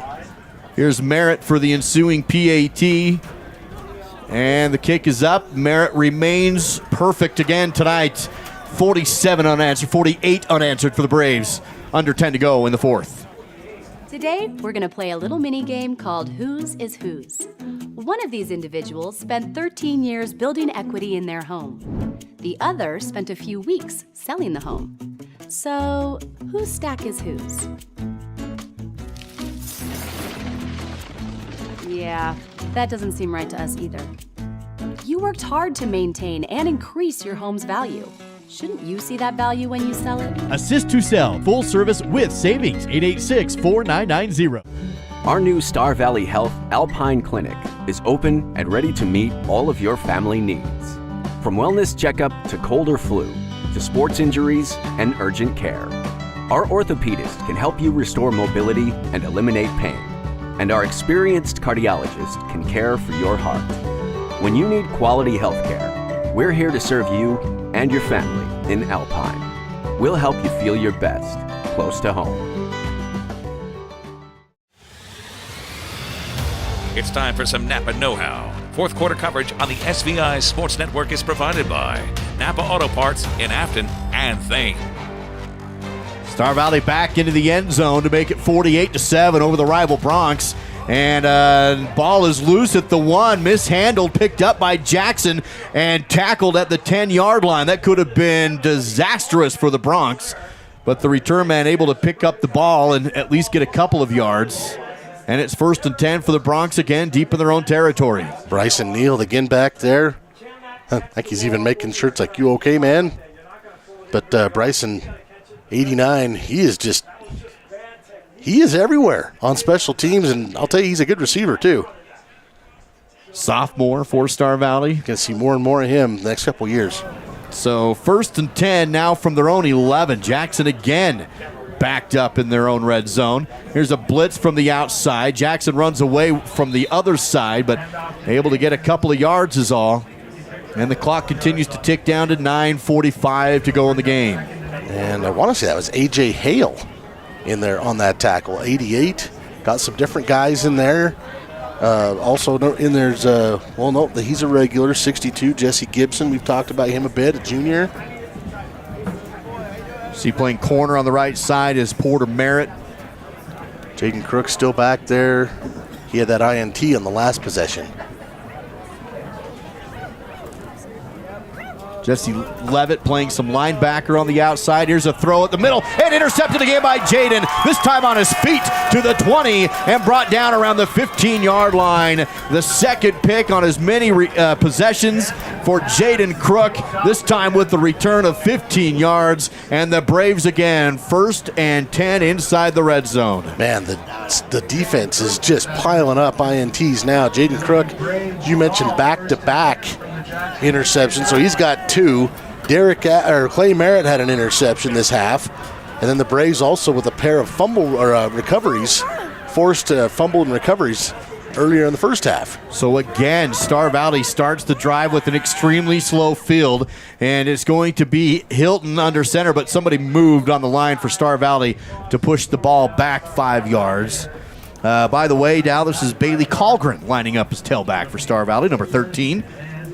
Say Bailey, a junior. Plays a little wide receiver. He's also kicked the ball a little bit here and there. So see Mally Patterson. He's in there for the Braves, playing the fullback spot. So with a big lead, with 9 minutes left, Coach Young getting some experience in for his younger kids. Kendall comes across the formation in motion, and a couple broken tackles, and off and running is Colgren, and Bailey's brought down near the 10-yard line, gets the penalty yards back plus a few. It's going to set up 2nd down from the 10, about 6 yards to go. Nice job there, pick up about 9 for Bailey.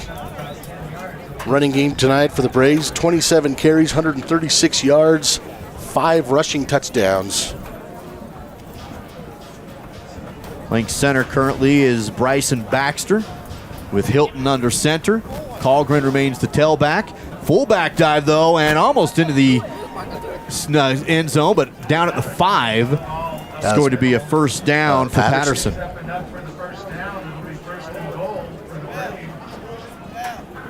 Patterson actually gets down to the 4-yard line as the clock rolls down to 8:13.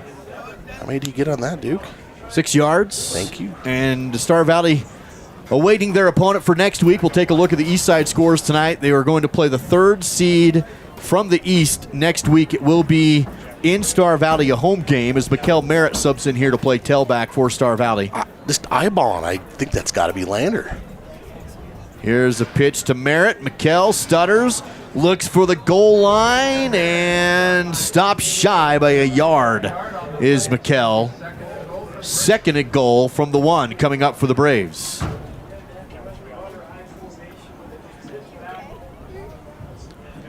Hilton going to get some more instruction. He'll go back out. Of course, Tristan, younger brother of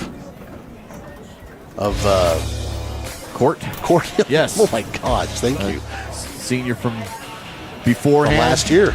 Now we have an injured Bronc on that play, Dow, so an injury timeout here. And some attention being given to the injured Jackson player with 7:26 to go. And it looks like he is able to get up and hobble off under his own power. So good sign there for the Jackson faithful. That's 58 Cruz for a 6 foot, 195-pound junior. So 7:26 to go in the game. Star Valley with the big lead, 48-7.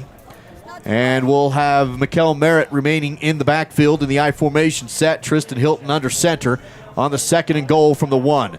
Turn, pitch to Merritt, and he is hit hard at the 1. He didn't get in. No, he's about a yard short still. Looked like he was going to try and jump over into the hole, but he got hit and dropped right there at the line. Good defensive stop there by the Broncs. Trying to keep the Braves on the short side of 50 here on the scoreboard. 3rd and goal now from the 1. Clock down to just about 7 minutes left to go in the game. Merritt again, the tailback. Hilton under center. Turn, pitch to Merritt. Trying, pushing. I don't think he got in again. Nope. Tried to get a lead block from Hilton, but he just couldn't get the pile to move, and now it's 4th and goal from inside the 1. To me, the Broncs had kind of stymied the momentum of that attempt. Chris Phillips, number 57, coming in there and kind of stopping things. Coach Young will keep his offense out there and see if he can get a second unit to get a touchdown here. 4th and goal from inside the 1-yard line. Wiley Wilkes subs in. He'll probably come in to play fullback here and see if they can get some movement on that line of scrimmage. And he does. Wilkes playing fullback, Merritt the tailback.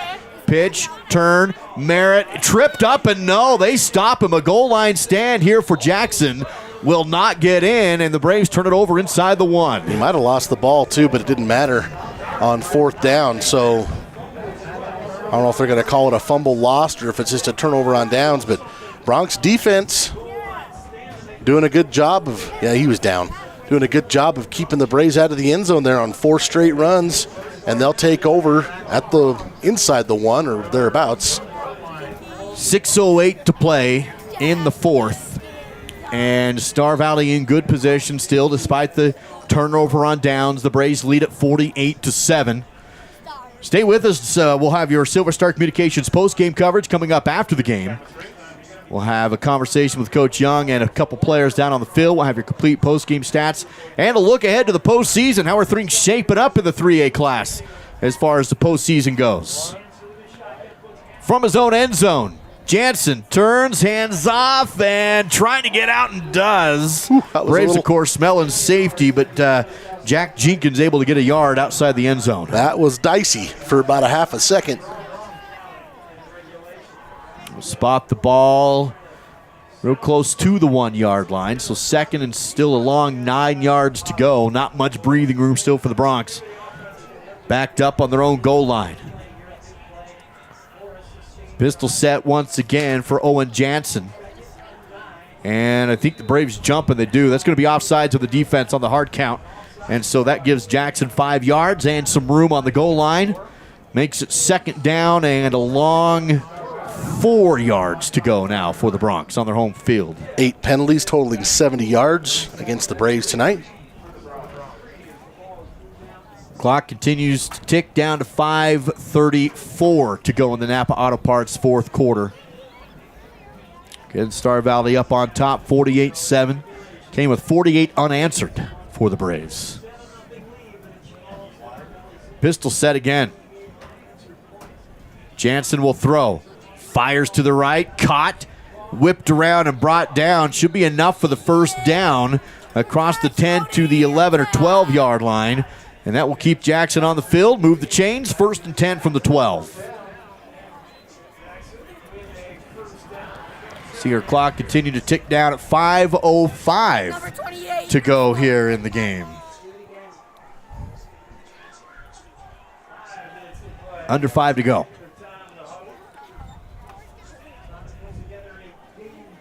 Two receivers to the left, one to the right for Jansen in the shotgun. And a handoff to the tailback. Jack has some room, and a stiff arm to the outside. Breaks the tackle and has a first down up near the 30-yard line. Big run for Jack Jenkins in the stiff arm to spring him loose. Using the stiff arm out there to get himself some extra room. I think a flag on the play, though, down towards the end of the run. That's going to be against Jackson and push the Broncs back. So it will not be a first down. Instead, it's going to be a holding spot foul from the 15, almost to 15, actually 17, and that pushes Jackson all the way back to their own 7. So instead of up near the 25-yard line, they're back inside the 10 again with the first down and long to go, about 15 yards to convert. And it continues to wind the clock here in Jackson with 4 minutes, 32 seconds left to go in the game. Star Valley up 48-7. Jenkins, the lone back, as Jansen looks to the right side. Jenkins comes up to the right hip. Blitz up the middle from Wilkes. Jansen throws. Caught in the flat up to the 10. And shoulder down for extra yards, pushing the pile up to the 19-yard line. Good pitch and catch. Caught by Hannah. And the 6'6" tight end will make it second down and 5. Picks up about 10 yards. In basketball season, you'll be seeing Hannah a lot. Yep. There's definitely some height on that Jackson team. Some height on the Braves team as well. I'm telling you, it's golden age. Second down and 5 to go for Jackson from their own 18. Here is the snap to Jansen. Looks left, quickly back to Hannah, makes a man miss, has a first down, and pushes the ball up to the 28-yard line. And despite the penalty, Jackson's offense stays on the field. They'll pick up a first down. Again, Hannah getting involved. Big target here. Turns around and got pretty good movement there. Picks up, about 8 yards? Some of the other Braves players on the field right now. Cooper Lawson playing that right side end. Gavin Bassett in there, number 19. Colton Chappell, sophomore, playing in the middle. Might recognize that name. His older brother Lucas, standout for the Braves. Here's a handoff to, no, it's a fake handoff, a screen to the outside. Caught in shifty moves by Brunner, and he's still on his feet, moving up to the 35 and across to the 37. Probably just a half yard shy of the first down. Second down and short now, about a yard to go. Jansen now 12 of 25 tonight. Riley Erickson playing left side end for Star Valley, another sophomore. He's a kid you're going to hear a lot about the next 2 years as well. Clock down to 2:27 to go in a lopsided game. Here's a wide receiver screen, more broken tackles, and up and running down the field for the first down across the 45 to about the 47-yard line on the reception. That one was to Xander Witt. Witt moves the ball, and 1st and 10 for Jackson. Working against the younger units of Star Valley's defense with 2:09 to go. Braves leading 48-7. These are valuable minutes for these kids, though. They get to come in and play a varsity game on the road against a good passing offense. They get to match up against a senior in Hannah that's 6'5". They get some good minutes here. It's Hannah with the reception. 6-yard gain. Went down to the turf as he caught it. And the clock will continue to tick. Actually, no, they will stop it at 1:45. And second down and 4 to go. Now in Star Valley territory at the Braves' 47-yard line. Pitch outside, caught off the fingertips by Hannah. It's been pretty quiet all game until this drive. Hannah's coming up with some big receptions. That one moves the chains. Kind of starting to wonder why. He's looked pretty good to me. Moves the ball down to the 42-yard line. Hands come in, 4 catches. I got him for 29 yards. All on this drive.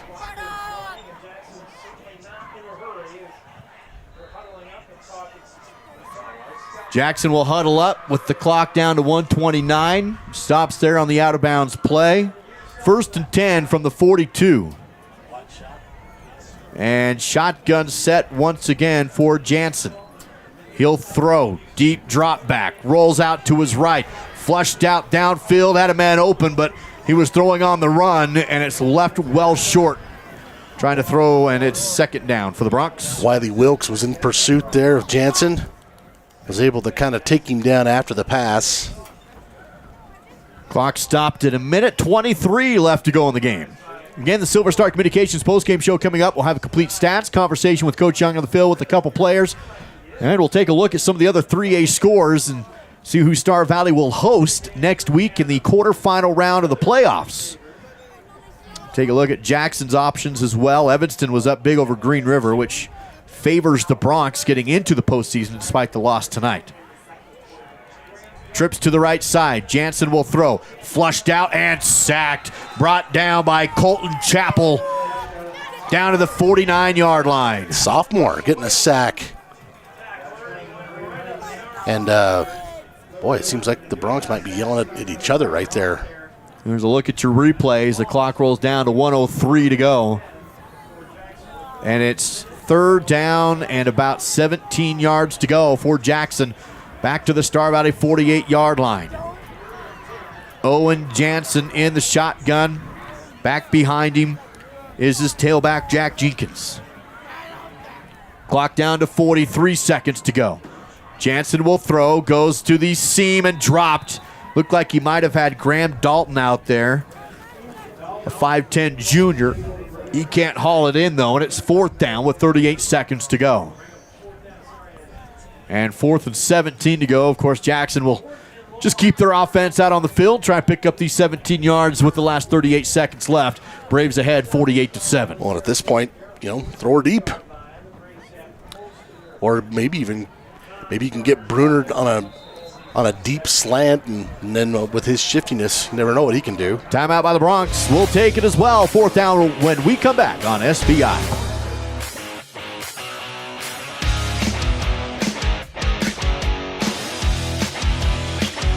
Since 1932, locally owned Hastings Ace Hardware has served Star Valley as the place to find high-quality outdoor, hardware, and houseware products at competitive prices. Staffed by your friends and neighbors, Hastings offers a team of knowledgeable and helpful folks to answer your questions and assist you in finding the perfect solutions for your projects year-round. Find Braves apparel, fashionable clothing lines, tasteful gifts, a full-service gift wrapping and custom framing counter, jewelry, home decor, paint mixing services, and so much more. Hastings Ace in Afton. It's the local and helpful place.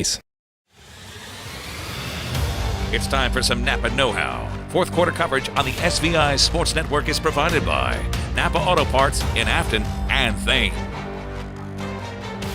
Just about done with their Napa Auto Parts fourth quarter, 38 seconds left. Jackson calls the timeout as they want to make sure they have the right personnel in here for their senior night tonight and a fourth down and long situation from the Star Valley 48s. Potentially the last play of the game for them on offense, but if they get 17 or more yards, they'll keep on going. So here is the fourth down situation. Jansen will throw. Flushed out to his right, directs traffic, throws down and broken up. Big play by the defense, and it's going to be a turnover on downs. And Porter Merritt comes up with the play on the defense.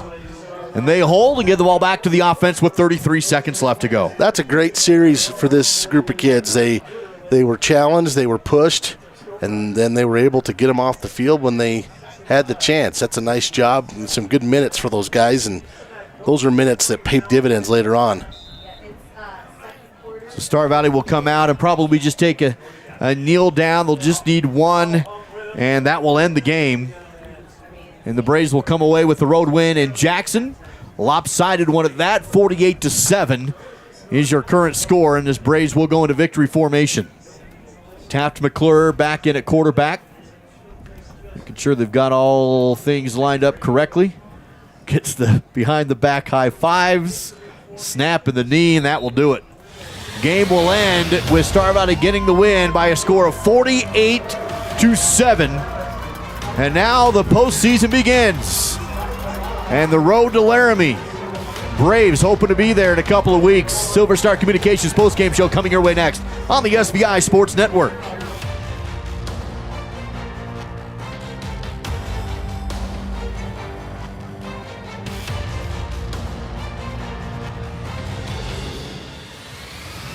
Everyone in Star Valley knows the Fun Zone is the place to go for birthday parties, family reunions, receptions, or basically any kind of get-together. Do you know what makes the Fun Zone even better? When you come and enjoy it. New to the Fun Zone is a massage chair and a vending machine, and still offering the open gym, volleyball, foosball, and air hockey, a full-service kitchen, and even a big screen TV. Visit svfunzone.com for reservations.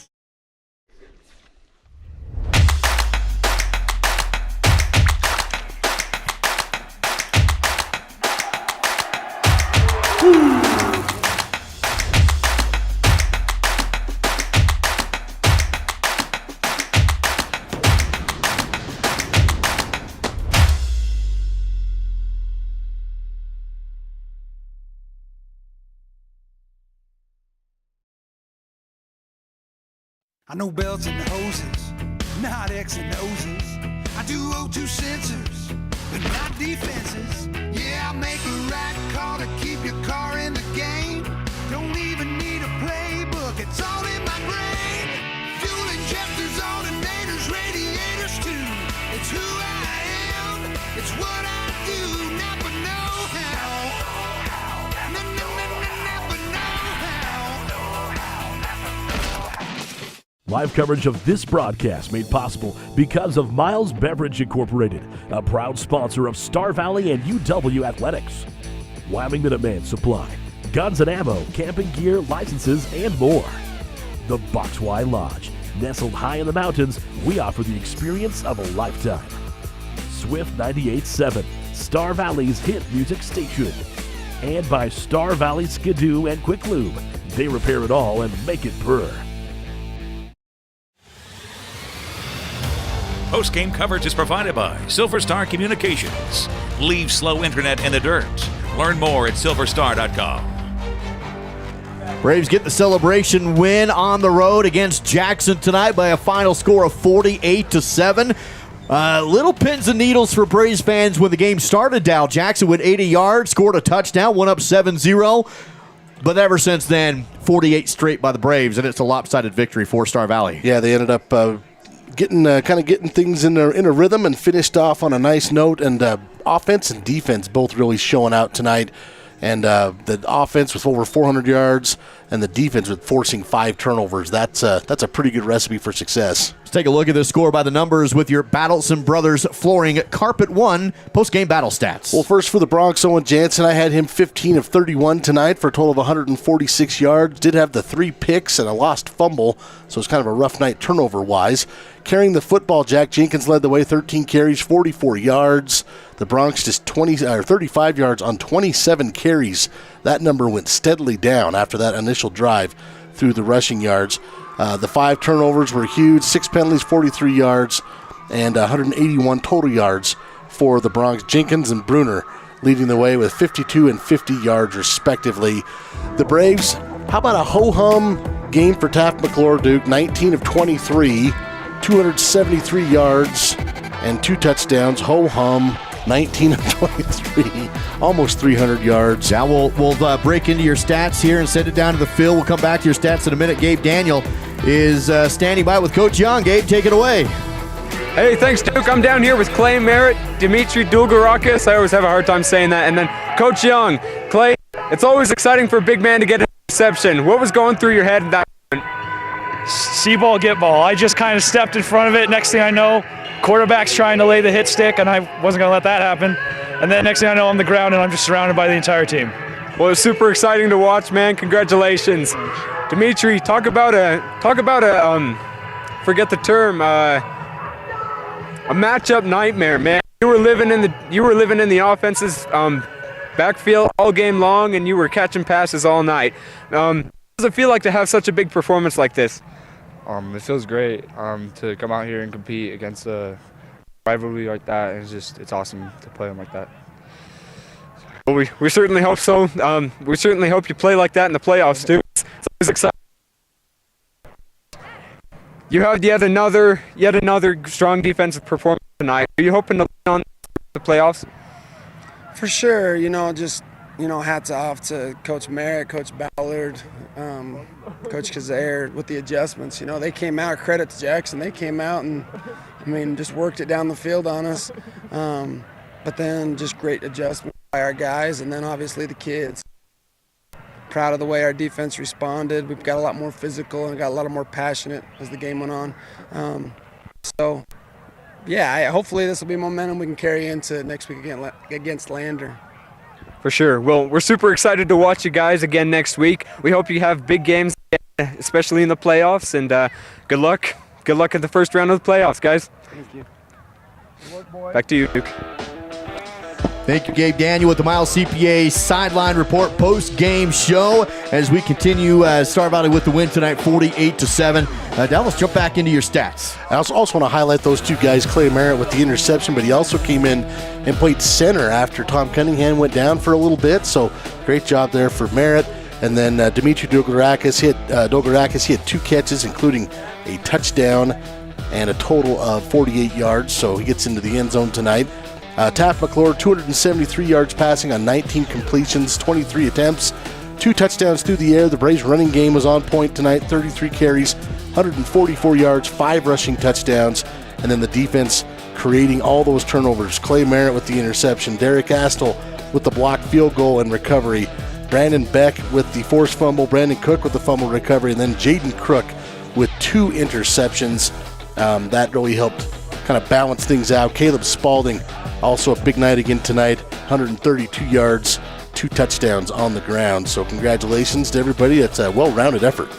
And your final score, Star Valley coming away with the win, 48-7 on the road in Jackson. Before we take a look at the playoff situation and how things are looking, let's wrap up this game with your Star Valley Skidoo player of the game. Well, it really could have gone to, obviously, a number of players. I'm going to go Jaden Crook. Not very often you get 2 interceptions in a game, and especially to do it in back-to-back possessions like that. And that really broke the back of this Bronc offense. So hats off to Jaden Crook, our Star Valley Skidoo player of the game. Congratulations to Jaden. Find Star Valley Skidoo located in Thane as the Braves advance to 7-2 overall and get ready for postseason play next week. What's going to happen, Dal, is Star Valley will be a 2 seed from the west side. Of course, Cody had already locked in the 1, so Star Valley officially locks in the 2 seed tonight. Evanston beating Green River this evening, so what that does is secure Jackson a playoff spot and knocks Green River out of it. And in fact, Jackson, because of their 3-point win against Powell last week, Jackson will be a 3 seed, and Powell will be the 4 seed. How about that? So that's your seeding on the west side of the state. As far as the eastern side of the state, Douglas, the number 1 seed, is many expected on the east, so they will host next week. Buffalo will be the 2 seed. They will host. Lander will drop down to the 3 seed tonight. So that's who Star Valley has next week. They played Lander in the playoffs last season, but this time it's Lander at Star Valley in the quarterfinals. Yeah, the difference is just a change of venue, but I remember that Lander offense being pretty prolific, so it'll be a fun matchup in Afton next weekend. So that's kind of a snapshot of how the playoff scenarios are sorting out inside the 3A classification. As it all comes down to it, Star Valley will get a home playoff game in the quarterfinals. They host the Lander Tigers next week. Of course, we'll pass along times and dates and all that good details once we get it when those 2 schools work them out next week. That will do it for our broadcast tonight. Star Valley comes into Jackson, gets a lopsided victory against the rival Bronx. Your final score in our Silver Star Communications postgame coverage, Star Valley 48, Jackson 7. I'm Duke Dance with Dal Erickson, our producer David Kazare, and a great group of camera crew once again tonight. Thank you for joining us on the SVI Sports Network.